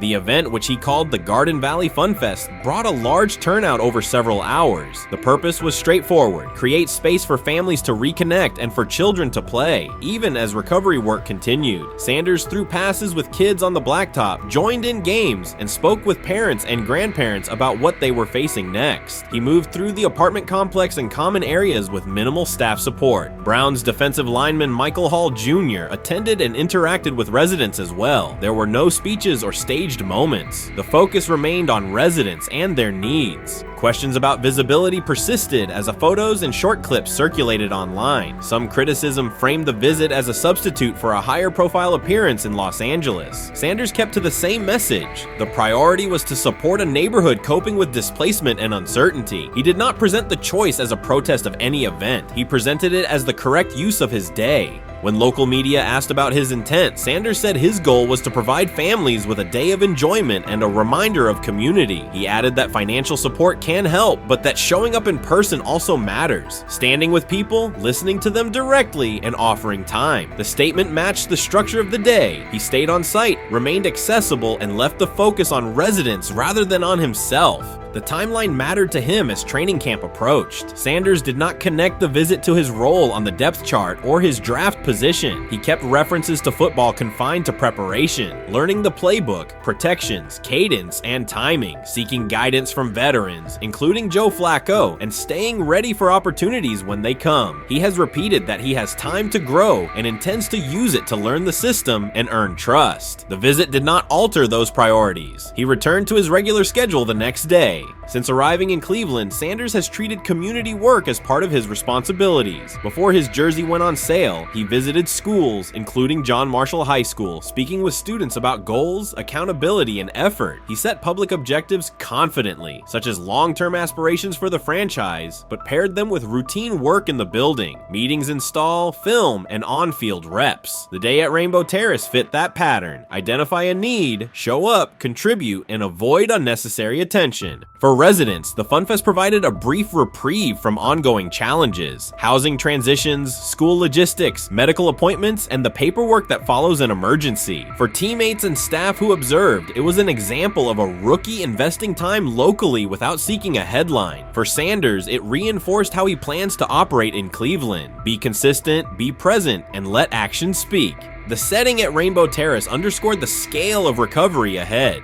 Families described the first weeks after the explosion: nights in temporary housing, efforts to replace clothing and essentials, coordination with agencies and community groups. Sanders moved from group to group, speaking with parents about their immediate needs, greeting elders who came to watch the activities, and encouraging kids who wanted to throw a football, run races, or take a photo. He kept the schedule flexible so residents could arrive and leave as they were able. Community partners and volunteers handled tables for supplies, simple games, and refreshments. There were no sponsor banners or organizational pitches. Residents organized as they usually do, checking on neighbors, guiding children, and sharing updates. Sanders' role was clear: participate, make time, and listen. The presence of a recognizable player brought energy, but the purpose remained practical: create a normal afternoon in a place that had not felt normal since the blast. Online reaction covered the full range of opinion. Some posts praised the decision and the event's tone. Others questioned why a rookie would skip a high-visibility awards show. Sanders did not try to manage that conversation. He maintained the same explanation. He chose to spend the day where he believed he could be useful, and then he returned to his football schedule. The approach was consistent with how he addresses other topics: answer directly and move on to the next task. The same measured approach appears in his preparation for camp. Sanders has not asked for public guarantees about reps. He has focused on install recall, cadence, and protection IDs, route timing, and situational work. He has sought input from veterans, thanked teammates who have provided guidance, and spent time with receivers and linemen to align on communication. Coaches have emphasized that the quarterback competition is a process, and Sanders has accepted that framework. His emphasis remains on readiness. None of this overshadows the experience and resumes of other players on the roster. It does provide a clearer picture of how Sanders operates as a professional. He separates off-field actions from promotional efforts. He keeps football preparation focused on what he can control. He communicates with teammates across position groups so that timing and expectations are shared. He does not try to steer attention in his favor. He tries to make steady progress. The day in Garden Valley was one example. He arrived without a speech, stayed for hours, and left without an announcement. He did not ask for recognition. He offered time. Residents responded in kind. Kids lined up for catches and races. Parents and grandparents asked about camp and wished him well, and neighbors coordinated rides and schedules around the event. The atmosphere felt like a neighborhood gathering, not a media production. Local leaders who were present or who spoke later emphasized that recovery will take months. Families will continue to navigate housing, healthcare, and daily logistics. Events like the Fun Fest do not resolve those issues, but they help sustain community connections and morale. Sanders' contribution was to create a space for that to happen and to treat the day with the same seriousness he applies to practice, plan, execute, and keep the focus where it belongs. As the preseason approaches, Sanders will continue to compete for opportunities on the field. He has said he will be prepared when called upon, and that he understands the importance of mastering details before focusing on outcomes. The organization will make decisions based on evaluation, and he will accept the results while continuing to improve.